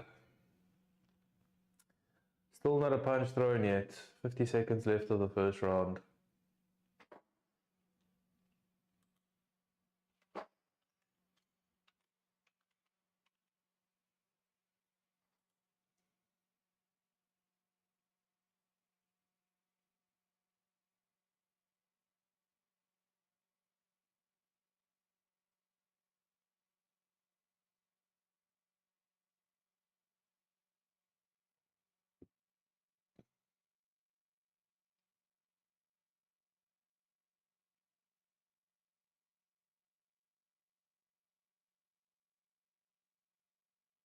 Way! A takedown. Final 10 seconds. Something.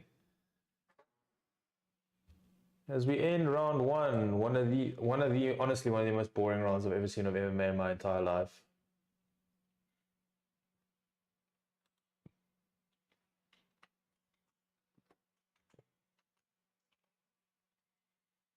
Man, what is that?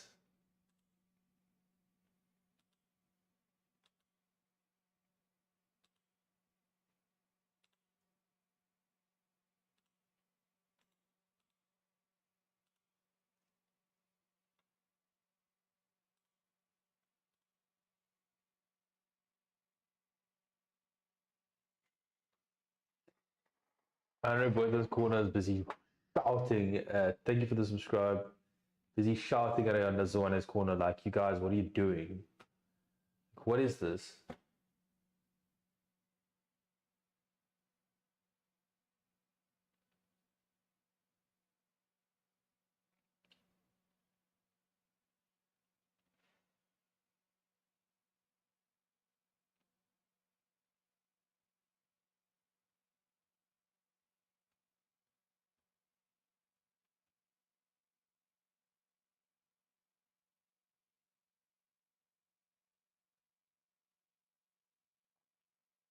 I swear, if this round M says who wins, not the fans. They threw one punch in that first round and one takedown. That's the round.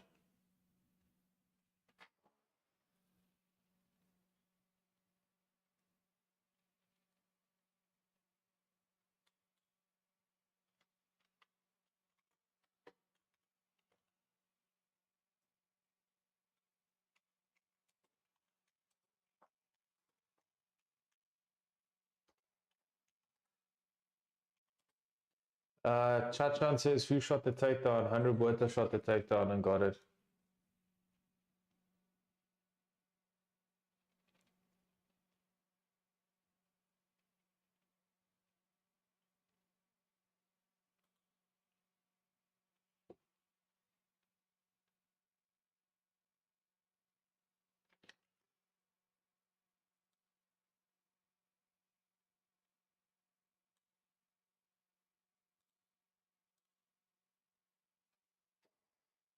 Guys, I'm being dead serious. If this fight continues like this, I'm gonna switch it off and I'll come back for the Luke Michael fight. Honestly, what is this?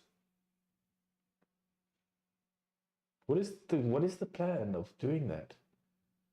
Not engaging and just running away. What are you doing?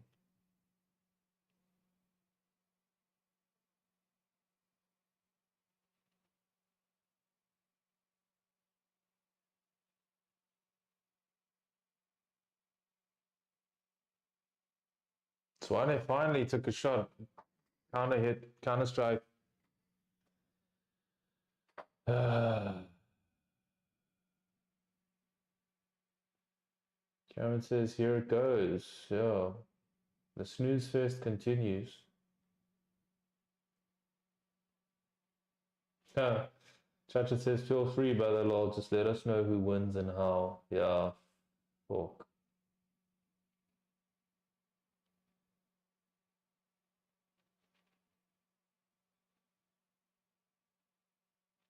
I mean, assuming he loses this fight, it's not just the fact that he's lost 2 in a row, it's the fact that you put on a performance like this. I don't think he fights ever again in the EFC. I wouldn't have him back. And I was a fan of Ayanda's one in his really roots fight. So Ayanda goes under the punch, gets a takedown, and then disengages the moment that Buerta tries to do anything, and then starts running away again. What is he doing?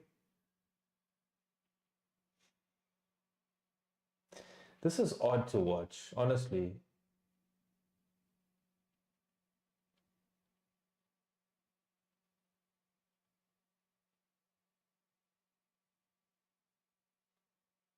Who wins? I say it again, not the fans. This is probably the most boring fight I've watched in my entire life, if I'm honest.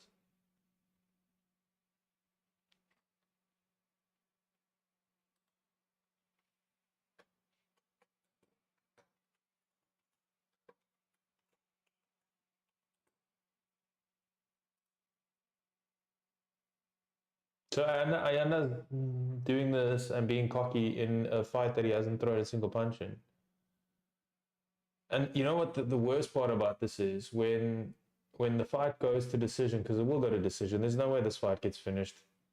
Not the way that there's disengagement here. He's gonna like act like he got robbed. Oh! Huge left out of nowhere. Buerta shoots.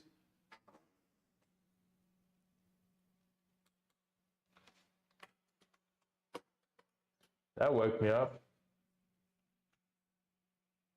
Buerta fell down. Buerta got rocked with a big left. Ayanda took Buerta down with a big takedown and then rocked him with a big left. But Handru's not hurt. Buerta's on top now, dropping elbows, dropping knees to the body. Finally, something. We are 1 round, 2 rounds in, and 50 seconds, 10 seconds left of round 2. And we're finally getting some action. Sorry, I didn't even start the timer. That's how half asleep I was. End of the round. I think it's tough to call that one. Zwane did drop him and did get a takedown. So I think we might see a coach versus coach fight at the end of this, because Handru's team is not happy with the way that Zwane is fighting at all.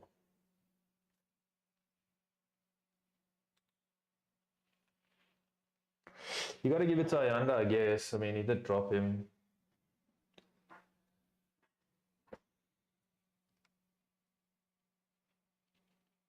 Three rounds, yeah. This is 3 rounds. Luckily, if this was 5 rounds, I would have probably ended the stream, honestly, because it would have just been too boring. But yeah, that was the end of round 2. It's been so boring. I haven't even updated the rounds. Okay, let's go to round 3.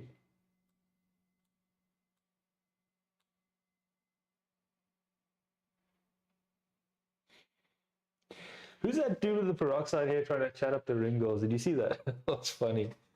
He's mouthing off. He's just looking at the camera. The funny part is there's probably a boyfriend. She just saw the camera was there and she was like, let me act cool. Okay, let's see if Ayanda does something different in this round, because honestly,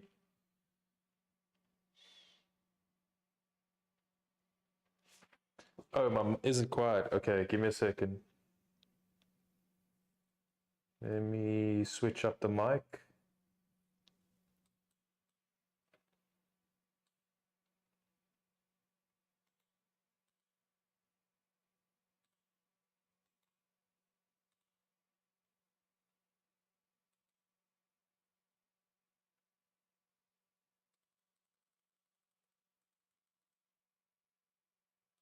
Okay, how's that? Is that better?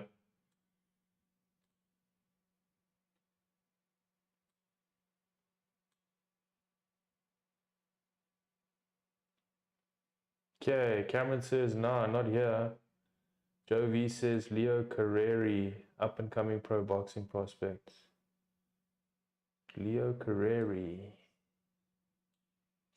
Let's go have a look at Leo Carreri. A plus sound. Okay, should I put it? Okay, thanks, man, Cameron. Should I put it back or is this better? Let's have a look. Leo Carreri, 2-0. Super middleweight. Nice, recently fought in June. I know. Thank you, Ref. Okay, I'll leave the sound like this. We'll stay like this for the next streams that are coming. The referee finally told him, you guys have to fight now. I don't expect much from Ayanda. These game plans to run away. I don't know why.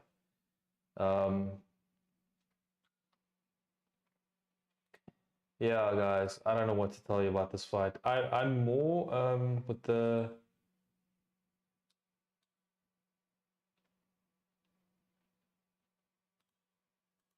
I'm more with the... My mind is falling asleep after this fight. Okay, 100 shoots a takedown, and it looks like he will complete it because Leander gives up his back. 100 getting some good shots to the back. Almost at the back of the head there. We're getting punches in this fight. Finally. Ayanda needs to get up. I don't know what he's doing. I don't know what's wrong with him, man. What happened? He tapped. Or did he say back of the head? He did this. I follow some of the boxing prospects in Cape Town, like Dylan Prosser, really, really good. If you want to go have a look.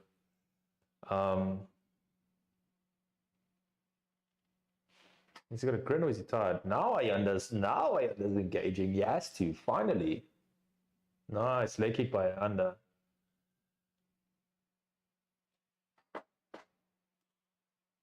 I just wish you would have done this sooner. Like, why did you wait until 2 minutes left, until you're behind on the scorecards? Like, is that the way you want to fight? And he's still... Okay, so Hanru shoots a takedown. I think Hanru's going to win this. I don't know what Ayanda's doing. Man, that's so disappointing, man. After his Rudy Roots fight, I really thought he was going to be... I mean, I really thought he made a name for himself there. And now we just kind of... I guess you can't have all entertaining fights on one night, eh? Got to have some boring fight sometime or another. I think Andrew's going to win. He's... Yeah. I'm at a loss for words, guys. This has been so boring, truth be told. 100 Wood is on his back. Yeah, I don't know, guys.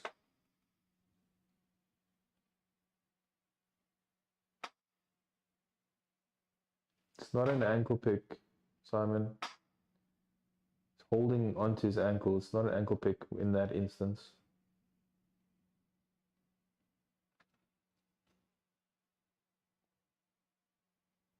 So not only has it been a boring fight, I've lost my win streak for the night. I'm 3-1 tonight now. 10 seconds. Actually, this clock is weird. 10 seconds left. Put me out of my misery. End the fight already. One of the most boring fights I've ever watched in my entire life. Yeah, and watch him still try to claim like he won now.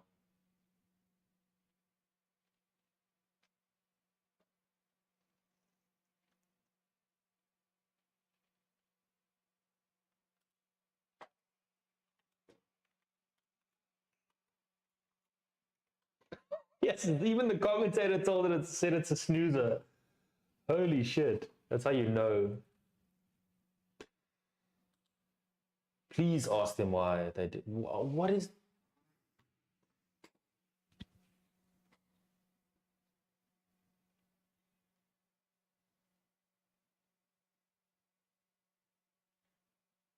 I don't understand.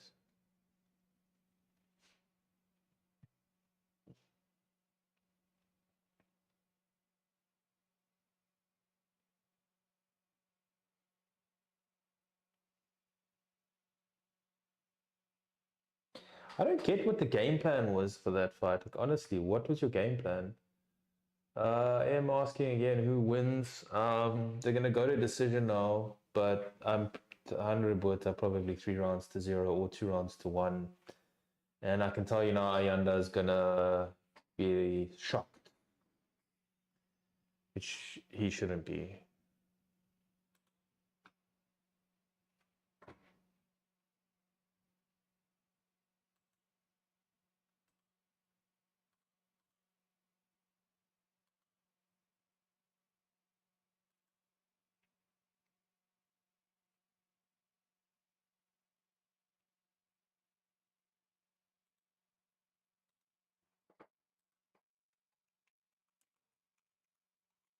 Okay, let's start the last poll. That is one of the... Oh, man. That was boring. No, in no world did Underwood not win that fight. Come on.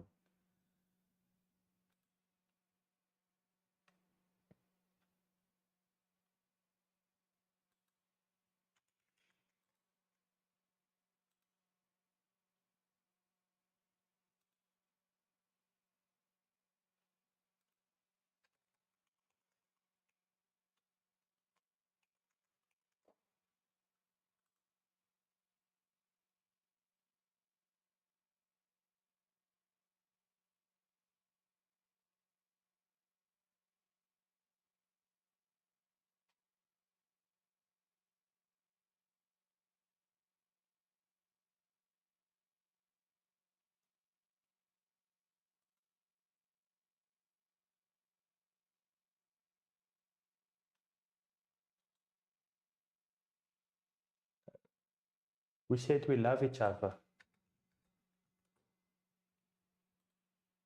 Yo, Simon Stevens is ripping him.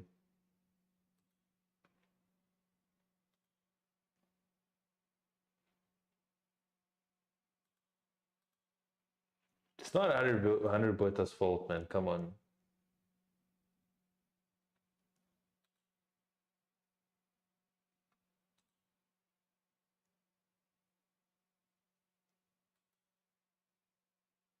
Yeah, he pushed the action. He was trying to make things happen.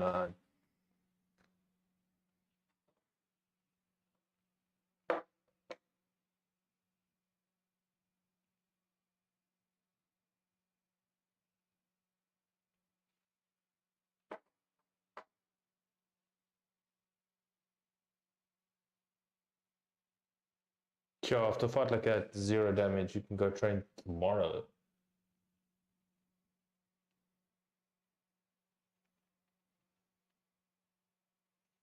Pikachu, of course, fighting at PFL Africa.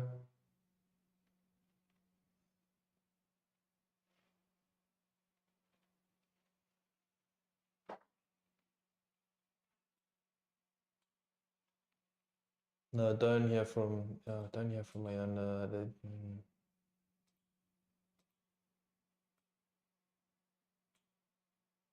Tonight was the rest day, straight up. What was that?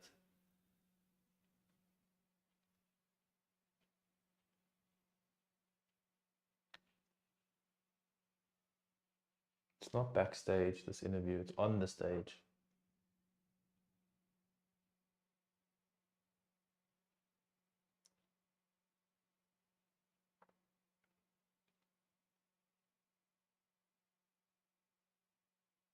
What happened to the interview? Did they fall asleep after that fight?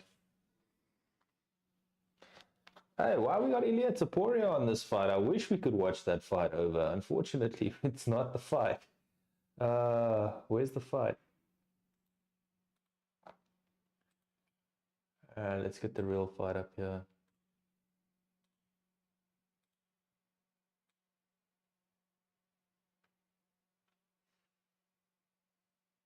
Where should we put it? Put it here.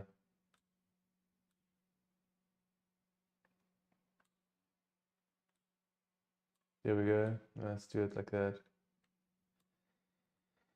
Yeah, guys.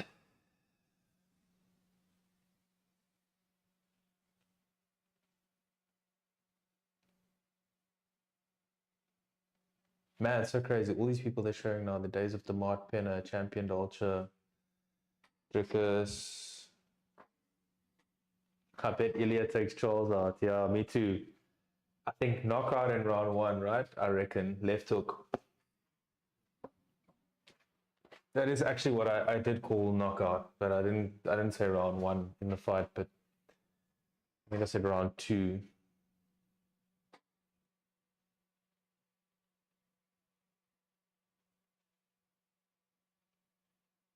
Man, how talent rich. You used to have Champion Dolce, you used to have Drickus du Plessis, you used to have DeMart Penner. It's like almost every single division was good back then. Didn't feel like it back then. All right. Cameron's got, yeah, it's got some deja vu. Did Zwane lose? Lol, Chachin, yes.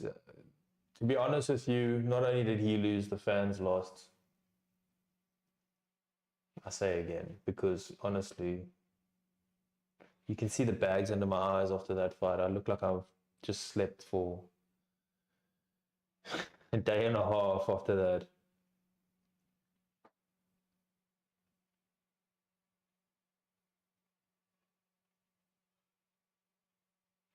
You know what? Let me take off this.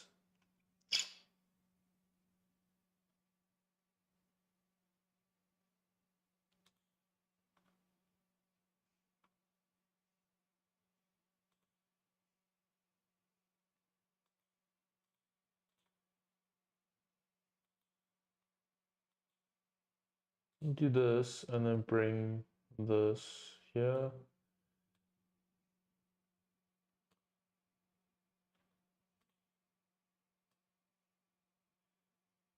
Make that a bit bigger.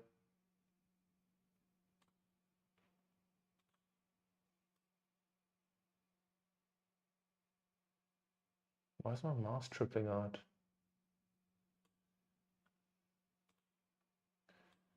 M says Chachin 100 wins. Yes, 100 wins, 101. Actually, he's not. He doesn't win. He won. He won, and we won eventually in the end because that fight ended. We won and lost all in one fight.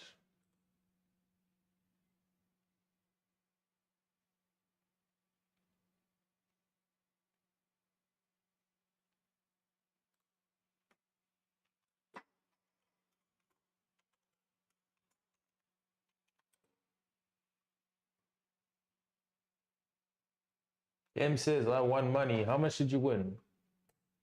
What was your bet? Where did you bet?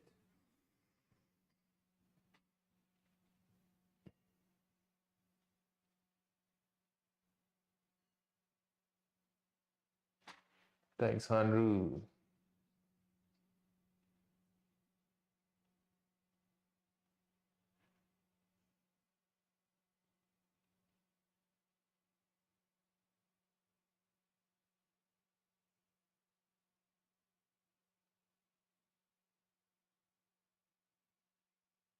Luke's always got fiery ways.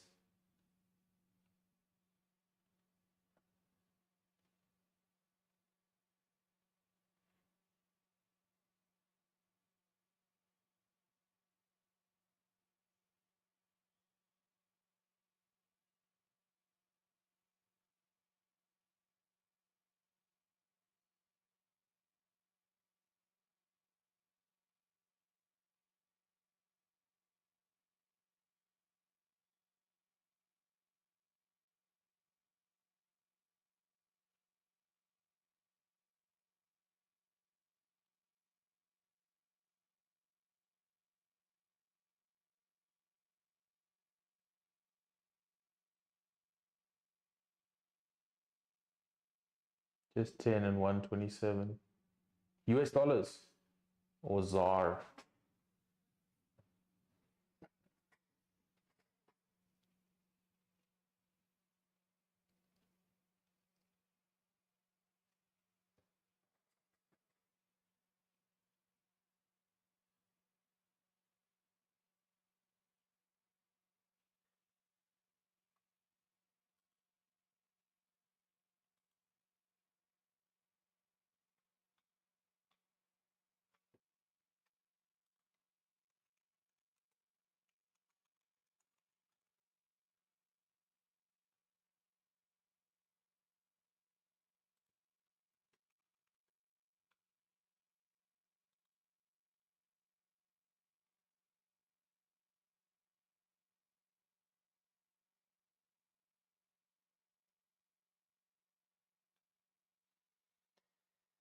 Man, Sia had a couple of big fights lately, man. I mean,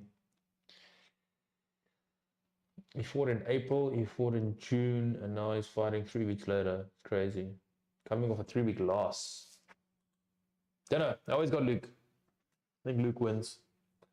Man, did you guys see? So that clip they just showed of Graham showing Shadrach. It's like the poor guy looks like he's not even there. You know, he's like completely looks sort of out of it, and he has this kind of camera shoved in his face. He's just kind of like nowhere. Just had a serious accident, and you get a camera shoved in your face.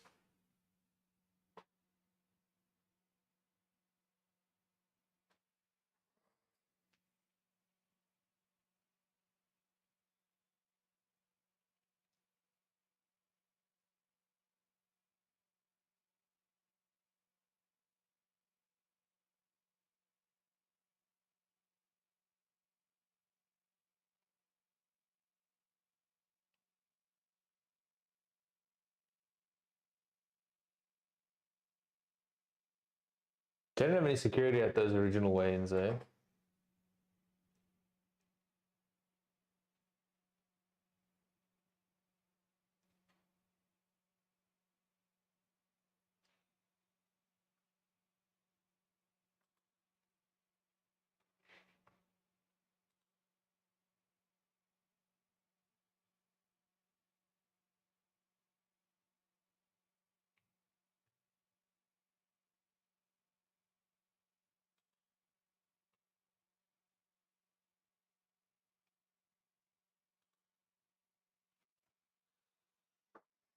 All right, here we go.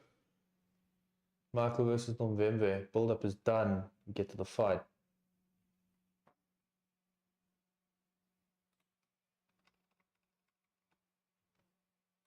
Always comes out to DMX.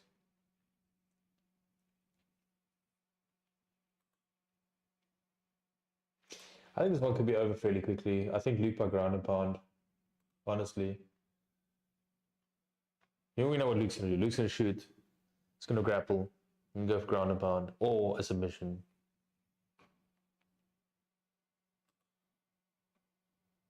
I think ground and pound.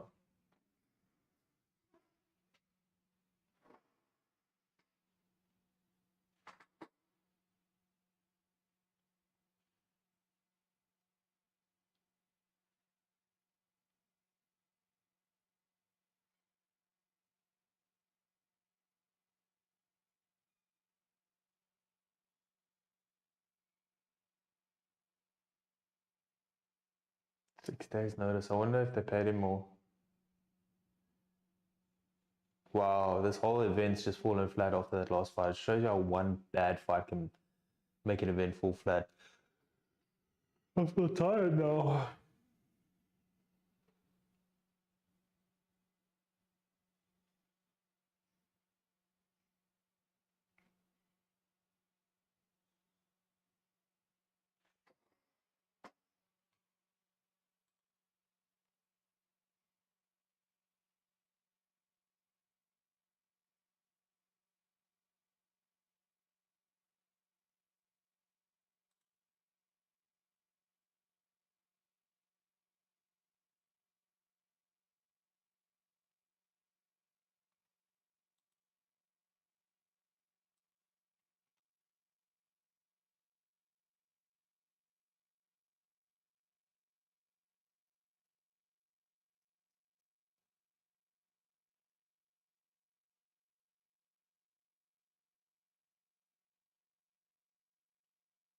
Who's this random dude that's just giving him advice? Is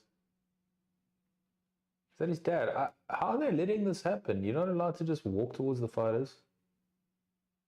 This is the kind of shit I wish they would just sort out. You know, these small little niggles where it just screams unprofessionalism.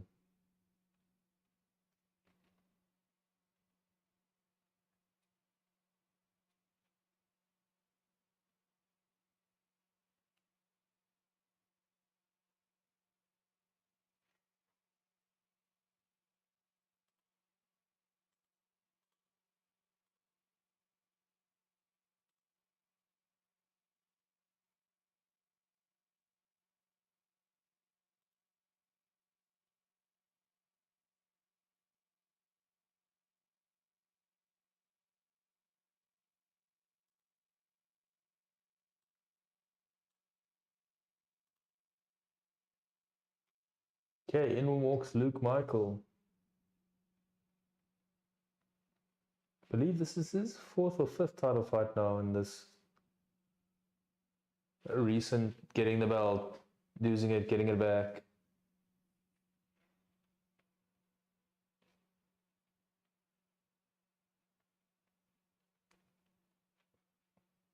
Where's Luke training now? I thought he was back at Reps MMA with Rico.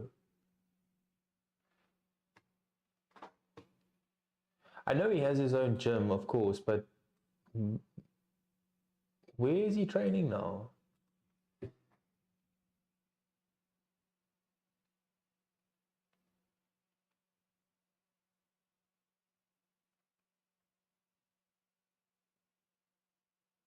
I know he's in his own gym, but all the dudes he's walking... Okay, so he's walking out with guys from Joburg. I don't think he trained, because I don't think he trained up in Johannesburg. Like Cole Henning's not in Cape Town. He's not at his gym. I know that. I've done, by the way, let me send you a link. We did a full episode at his gym. I'll pop the link up for you now if you want to have a look at it. It's before his fight with Badat.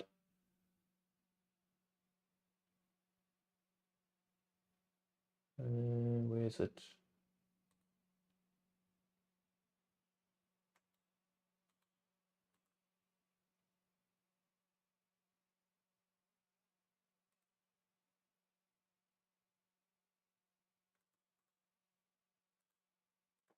Have a look at this.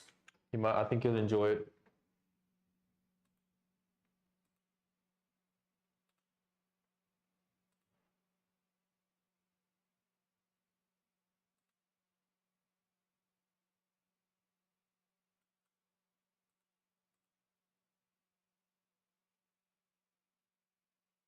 Oh, let's reset the timer. Why is it not?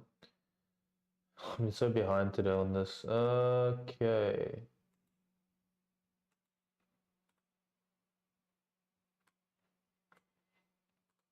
Luke, 30 years old. So is Sia. 6 foot for Luke, 5'11" for Sia. 74.4 reach for Luke, 70.5 for Sia. I don't expect Luke to strike in this one. I think he's going to take it straight to the ground. Yeah, but look, man, I did a podcast episode with Luke as well. I actually held that EFC belt as well. With those two as well, I've held the 125 belt as well, which is quite cool. Let's actually pop those photos up on my wall here. I want to populate that wall, as this wall runs like for another 2 meters that way, but I'm not going to put the whole room in the shot, but yeah, otherwise I'll get lost in it.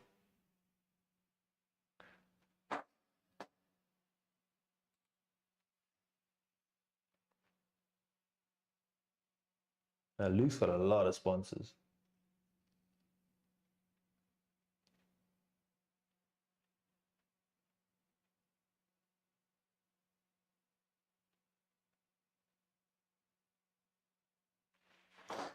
Chat saying Luke, 90% for Luke.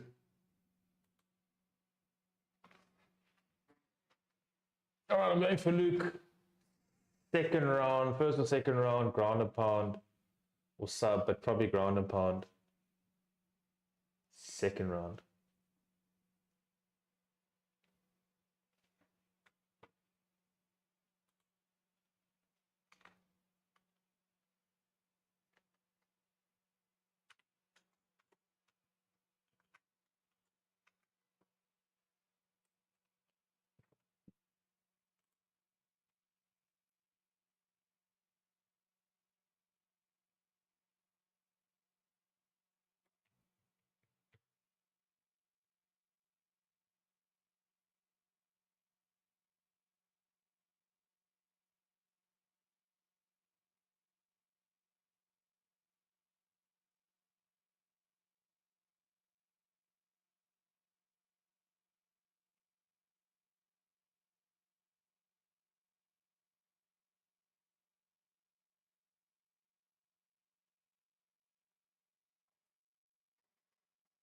Thanks for the sub.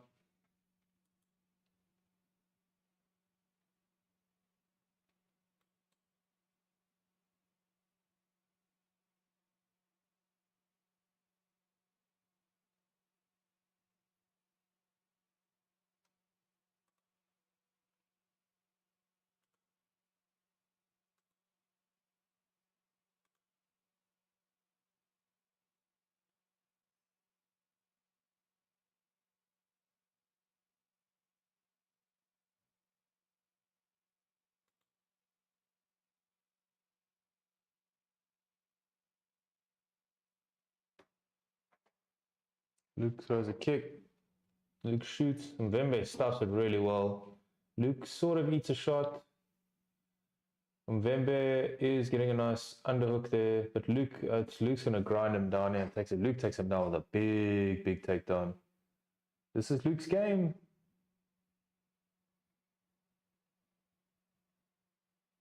Luke can do this with his eyes closed, this position. Clamping on that leg. He's going to just wear him down.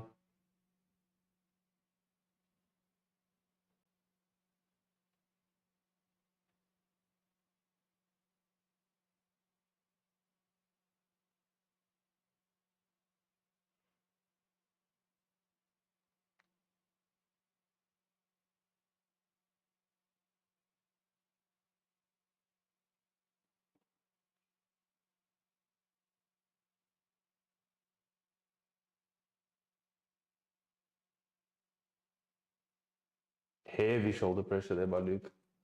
Getting nice shots through. I just wonder if Nomvemve's felt pressure like this before. Maybe in training, but not in a fight situation like this probably. Luke looking to pass to Mount.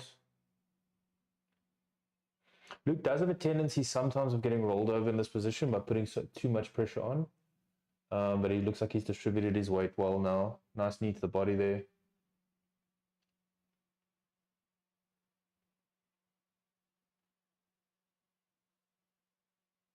Yeah, so Nomvemve is hitting shots from the bottom, which is usually not a good sign for the dude at the bottom because it's kind of like a final flurry before you wilt. That being said, ties the arms up. As I mentioned, Luke needs to be careful not to get flipped here. Nice elbows there by Luke.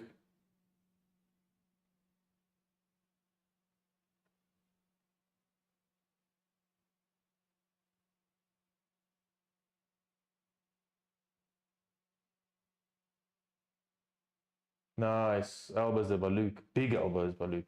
Luke's probably the longest active fighter in the EFC right now. One of the longest. Nice elbows by Luke.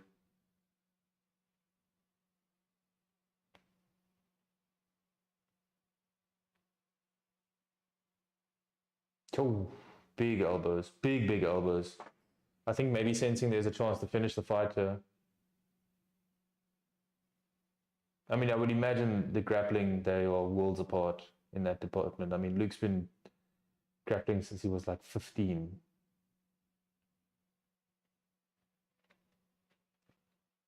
Cameron says elbows for the punishment, 100%, man. And that pressure, he's got a lot of pressure. I've grappled with him before. He's relentless. He's relentless in that position. In all positions. Nice elbows again by Luke. Why do they call him Luke Michaels? It's Michael. There's no S. And a corner to cry in. Nice elbows there by Luke. I like to see him go for it. I know he's measured and everything. I like to see him just go for it more. I think if he goes for it more, he'll get Nomvemve out there. I mean, he's got a minute left. You want to have them stand up in round 2 again and give him another chance to maybe tag you, you know?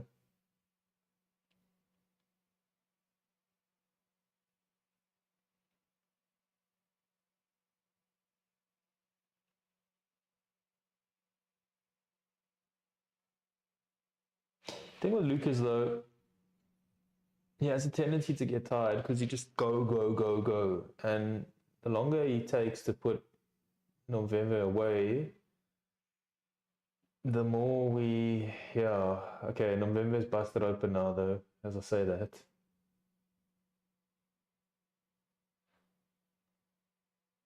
Is he? I think he is. Pretty sure I saw blood there. Yeah, cut open. I'd like to see how Luke is after this round because, yeah, he does have a tendency to get tired quite quickly, especially when he's dropping a lot of shots like this. Ends the round strong, good round. I don't think it's a 10-8, that's a 10-9. Wasn't dominant enough for a 10-8, but okay. Luke looks okay cardio-wise. Nomvemve looks okay cardio-wise, so let's see. It's a huge takedown, this.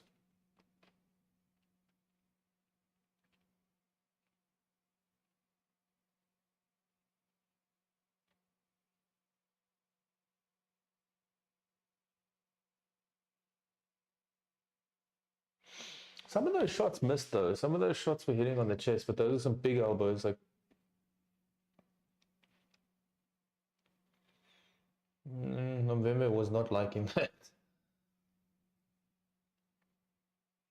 Thing is, it's a 5-round fight, so if Nomvemve can survive 2 rounds of that, and Luke gets tired in round 3, maybe he could grow into the fight.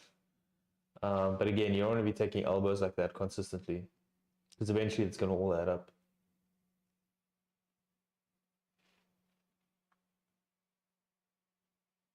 Oh, here we go. Luke shoots,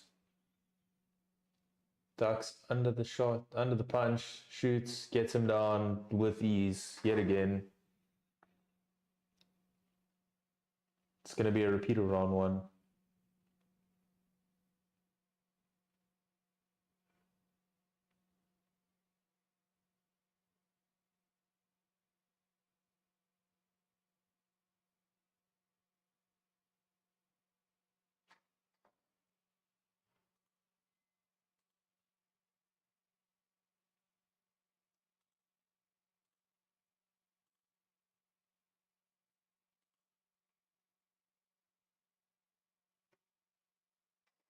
Okay.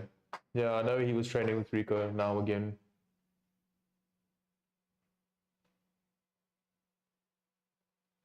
No, Rico fought in the EFC. Pretty sure he fought in the EFC. Fought twice or 3 times in the EFC.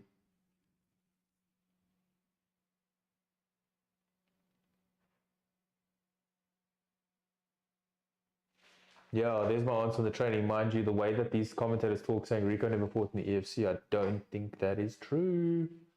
Spoken to Rico about fighting in the EFC, man. I watched him fight in the EFC. There's video of him fighting in the EFC on the EFC's YouTube.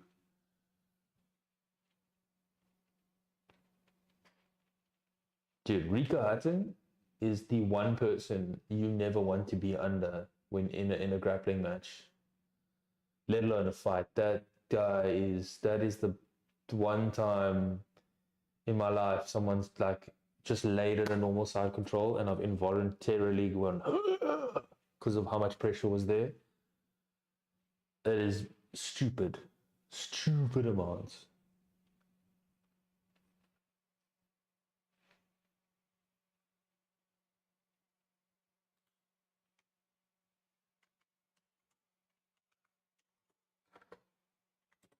I don't get it though. Like,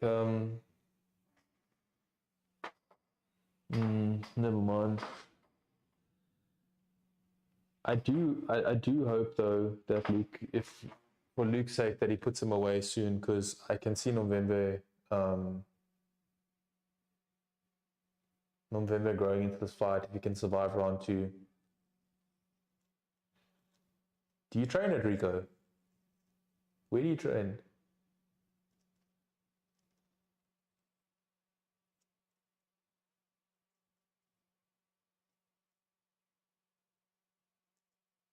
Where do you train, Cameron? You train the reps?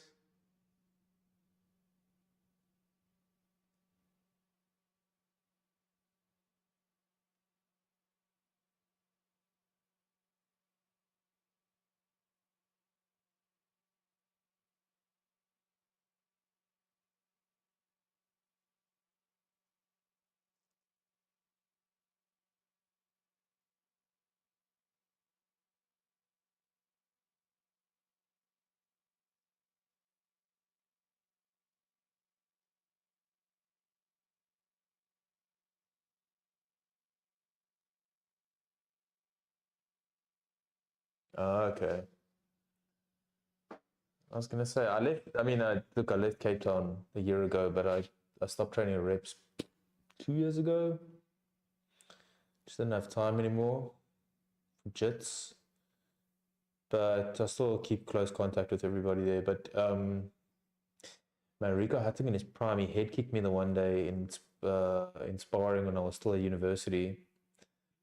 I mean, it was sparring at like 20%, but I'm still looking I'm looking at him, and then next thing, slow motion, there's just this foot, and then he held it here, and then he puts it down, and then he'll like go back. It's crazy. That guy was an absolute freak. He still is. I mean, even now in his retirement, you would not dream of messing with him, but in his prime, probably the most UFC ready fighter there was before the original batch of people went to the UFC. I mean, he beat a UFC heavyweight. If I would, it would be Apex, Somerset West. I've never been to Apex actually, but I've rolled it with people from Apex. Because one of the Rio grapplings had it's round 2. It's not even round 2. What am I doing?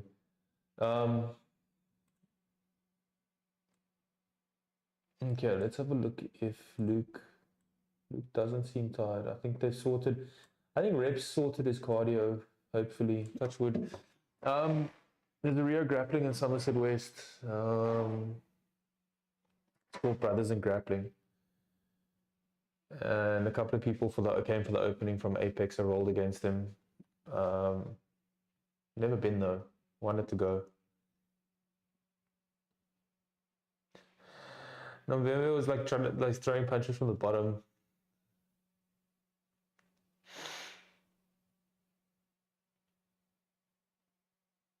I think Nomvemve needs to watch out not to go forward too much because he gets taken down. Jerome trained with my kiddos. Don't know the people at Apex. I probably know faces. Jerome sounds familiar though. Small community in Cape Town, so everybody kind of knows everyone. You see each other at competitions. We had a traveling jiu-jitsu group as well, which was quite cool. So people have open mats, and then they say like, come to my gym this weekend, this Saturday, open mat here, Wednesday open mat, stuff like that. It's pretty cool. And everybody gets to roll. Luke immediately goes for takedown again. Nomvemve got a front headlock though. I think Nomvemve is used to. Oh, okay. I was gonna say he's used to being the strongest at the gym, and he's trying to overpower Luke, and it's not going to work. But he ended up. Needs to be careful though, because Luke's got a very good bottom game. Luke already throwing up his legs for a triangle, and he might get it. I think Luke's going to triangle him here. Nomvemve throwing some punches, but nah, armbar. There we go. Luke's going to armbar him.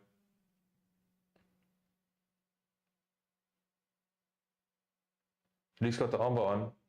Nomvemve's fighting it. Oh. Nomvemve's out of it. Thanks for the sub. Told you, Luke's got a dangerous bottom game. I just hope he's not tired here, because if he is, and Nomvemve grows into the fight, as I said.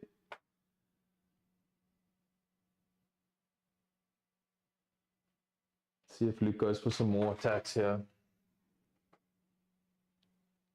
Yeah, Luke doesn't look too tired.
Yo, sorry about that. My mic, yeah, my mic. So I got a receiver over here. My bad. I got a receiver, and the receiver, the battery died, so I just charged it quickly. Good to know so many of you guys are watching because you all guys noticed the sound was off. Sorry about that. I'll show you. So I got the mic here. I can't take the receiver out now, but the receiver is plugged in there. So luckily it's working now.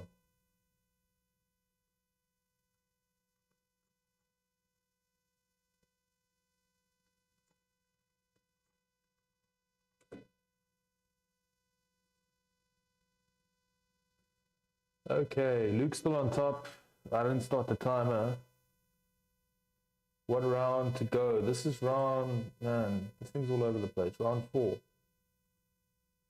This is round 4, 3:33. Edit that timer.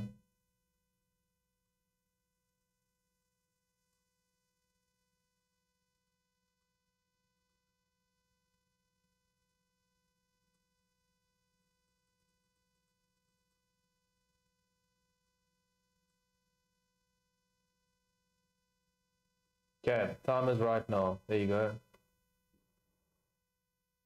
My voice is a robot. Okay, thank you, Ignacio. Round 4 or 5.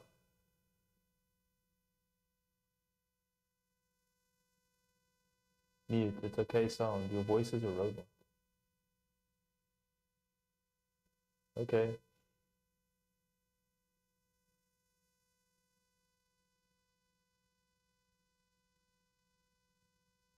Okay, Luke now inside control.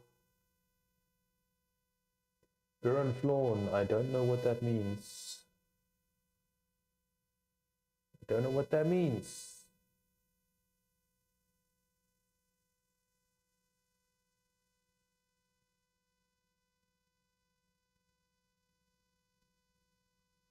Okay, Luke looking to isolate an arm here or get a crucifix position. He looks tired, but when he gets up out of the corner, but then when he goes, he's actually far from it. Your voice sounds like a robot. Okay. Let's hear your voice. Send my voice note. I'll play it on air.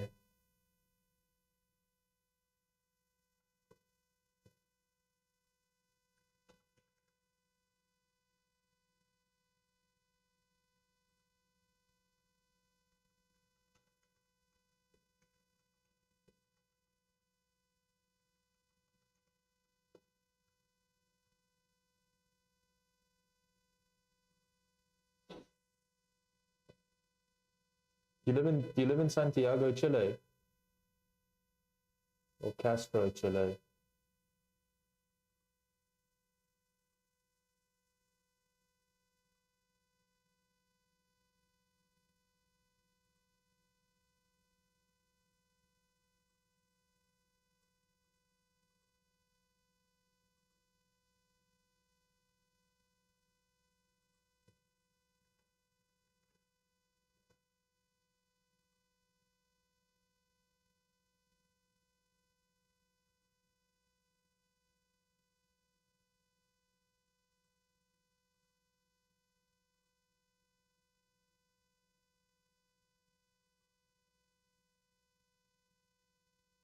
Okay, 36 seconds left.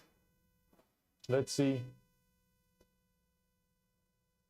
Okay, 28 seconds left now.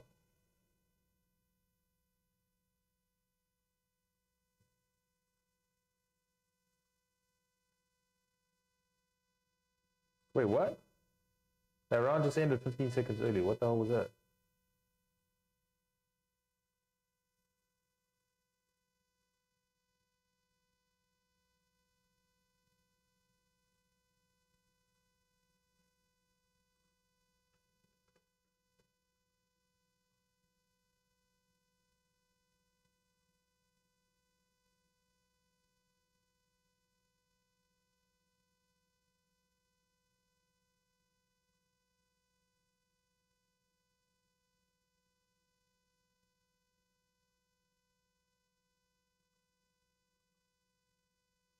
The commentator's a little bit They're saying that they need more action.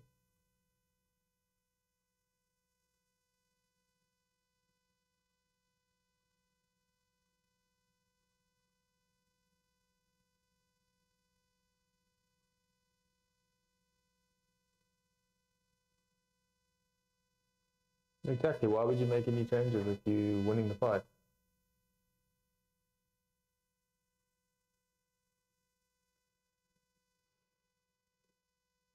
Nomvemve looking to keep it standing strike. He knows what's coming. He just needs to time it properly. That's all. Now, sprawling nicely now, Nomvemve.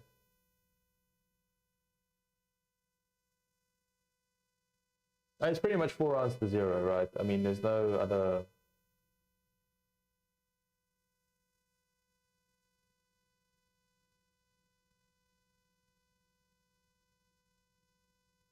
Dude, Nomvemve's pants are going to tear.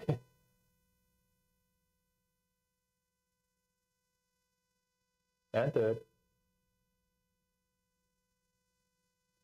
Nomvemve's wearing Versus shorts in a EFC, in an EFC fight.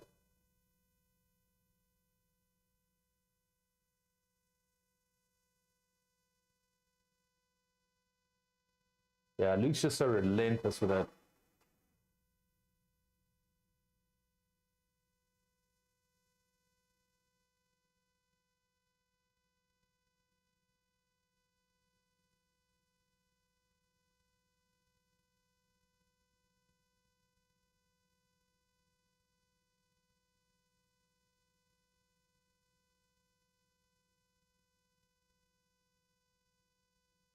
This round is going the same way as the first 4 rounds.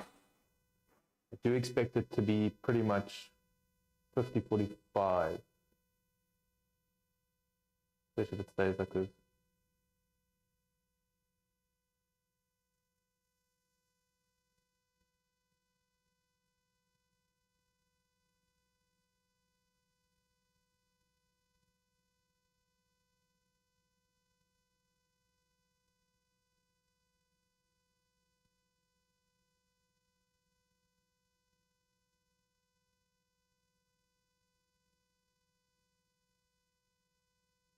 You can definitely see me working with Rico Hutting lately because Rico likes this half-guard position for doing consistent damage.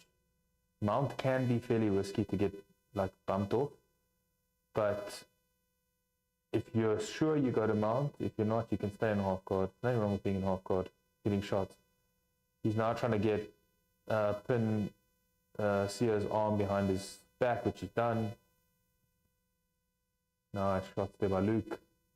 5 rounds of grind answers the gas tank question. 100%.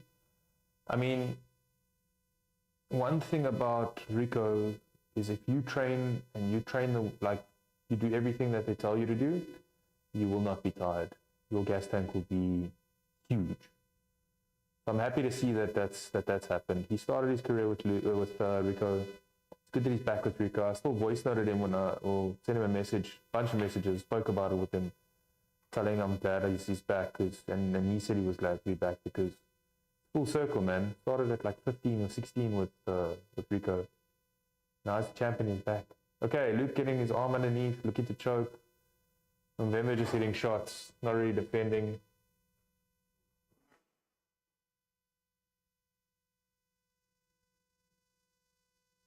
One minute 25 left.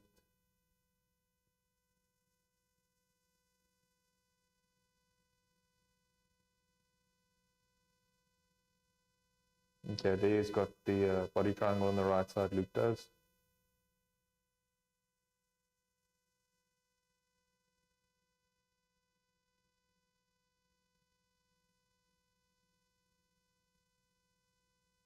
I like to see Luke go for the choke here though, you know. There's like Nomvemve's corner is screaming at him. I don't know, I wonder what they're screaming. I'd love to know. I think he's just telling him there's a minute left, just do whatever. Even if you get choked out, just go. Luke getting his arm under again, not going for the choke. Maybe you can see Luke, I'd like to see him maybe even go for the armbar here.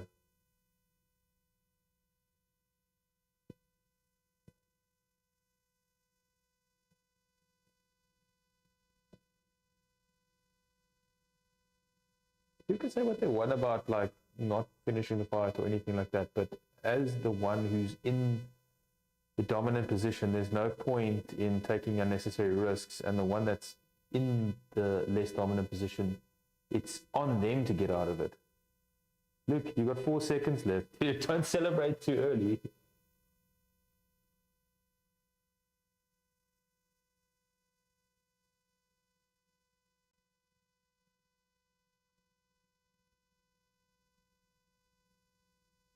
That was a bit weird, but I know why he's doing it. Very religious, thanking God. But he almost got whacked there.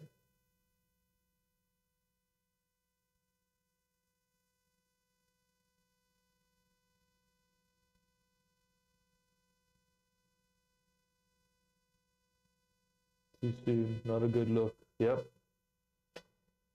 Yeah, I don't know if he got the time wrong or anything like that, but is he busy chirping? Is it him and Shadrach chirping each other now? I mean, I don't know what state Shadrach's in, but it didn't look like he was in a good state when they had him. I don't know, Luke's foot.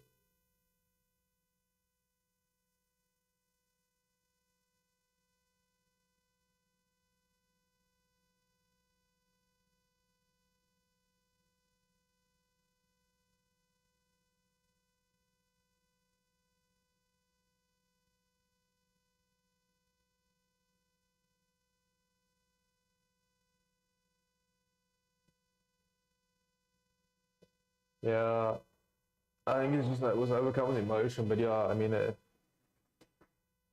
how funny would it or weird would it have been if he got whacked with that spinning backwards and got knocked out? I mean, not that I wanted to see that, but like that would have just been.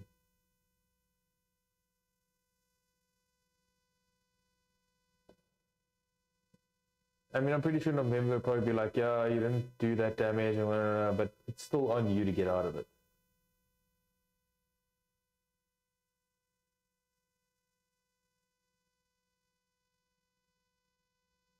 Love no says ZZZZ snooze fight. Yeah, I don't know.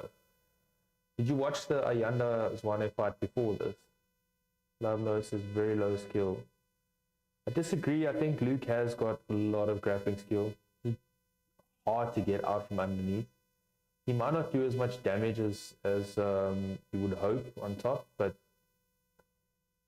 whoever is under that and can't get out of it shows the level of skill that he has to be able to keep you there for that long. I would have liked to see him go for the finish. I don't know why he didn't go for it on the rear naked chokes, but yeah. Shadrach will be next. Depending on how long he's out. They're gonna get that Hugo training partner because Dricker's training partner to fight him next. Cam says no, this is far from a snooze fest. It was tactical. I agree.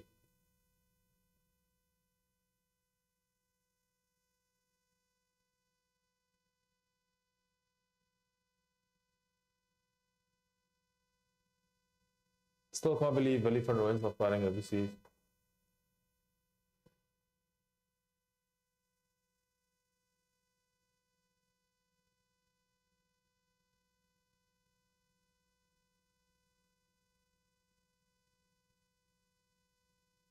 Nasio says, who wins? Luke Michael probably. 5 rounds to 0 or 4 rounds to 1.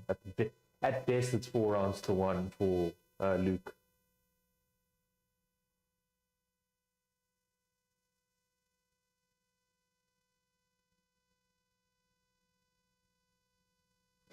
Is that EFC 127? What is that?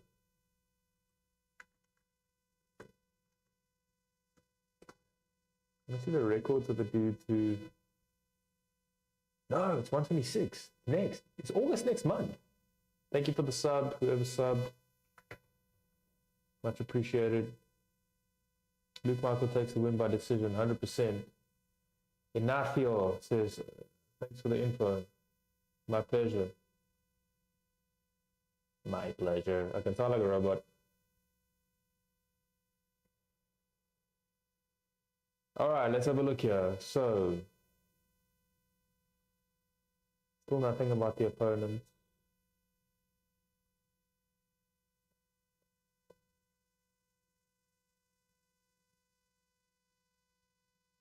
Walker versus Sabenkler, yes. Okay, still only undercard, I guess. Good luck, bro. Thanks. Much appreciated. Thank you for watching. No love. But, love no. But the stream's not over. Let's get the official decision. I don't know why we have seen 55 adverts in between. Did they give us the decision? Did I miss that?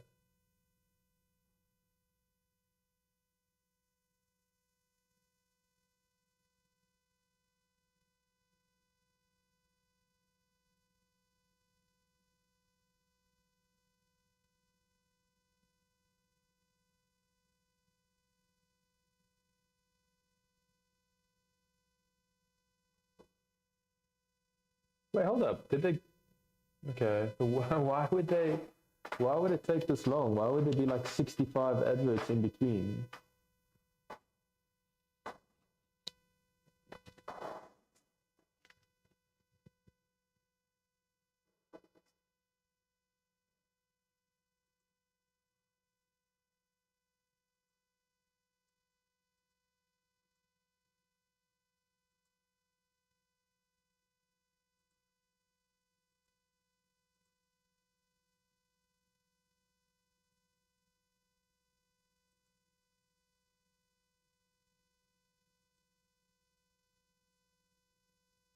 Pays the bills. Yeah, listen.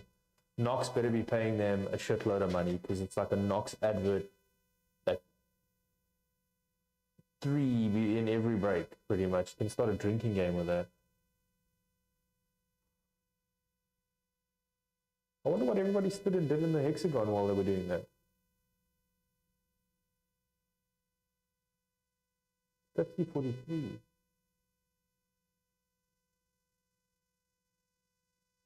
How do you have a 50-43 and a 49-46 in the same card? How does that even make sense? That's like worlds apart. How do you have two judges in the same organization? One has a 50-43 and the other one has a 49-46. That's mental. How does it even work? I think the judging, they need to, somebody need to check this license, brother. What judge license? Check this license, brother. Check the black belt, brother. Ridiculous.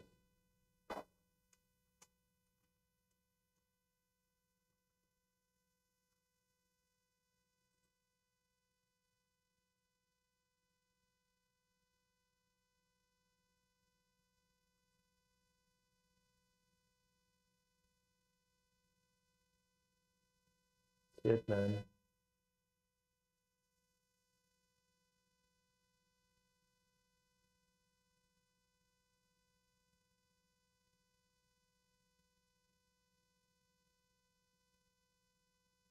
I'd love Ricardo to get his props again.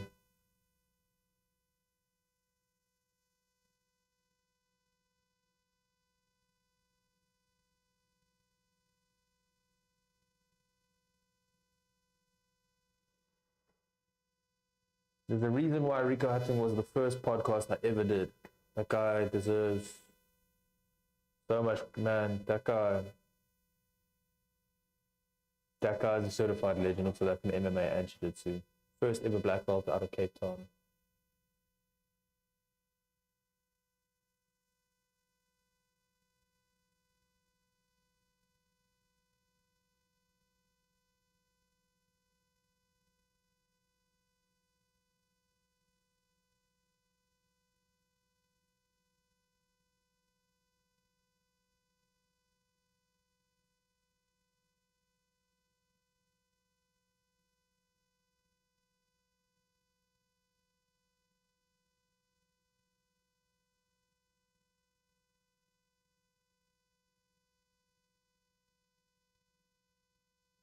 Yo, he's going through a lot, eh?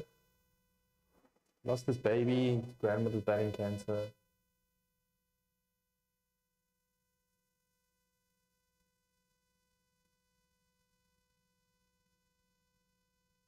Alright guys, that wraps up. Okay, let's speak to see you Nomvemve. I want to hear what he has to say.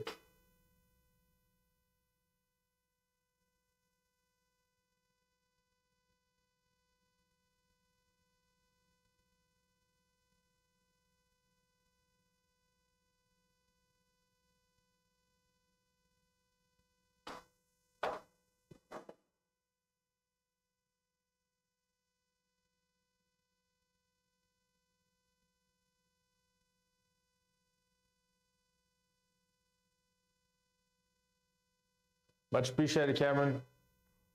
Take care, man. Thank you for joining. Thanks for engaging, man.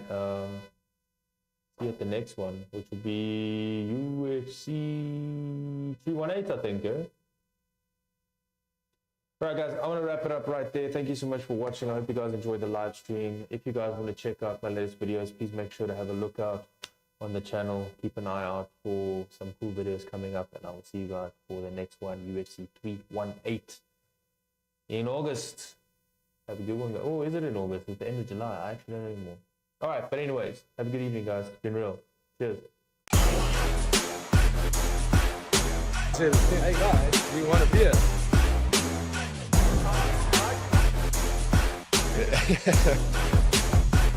Just a little motivates a little help. And then with like Barney on the bus. That's why there's a world champion and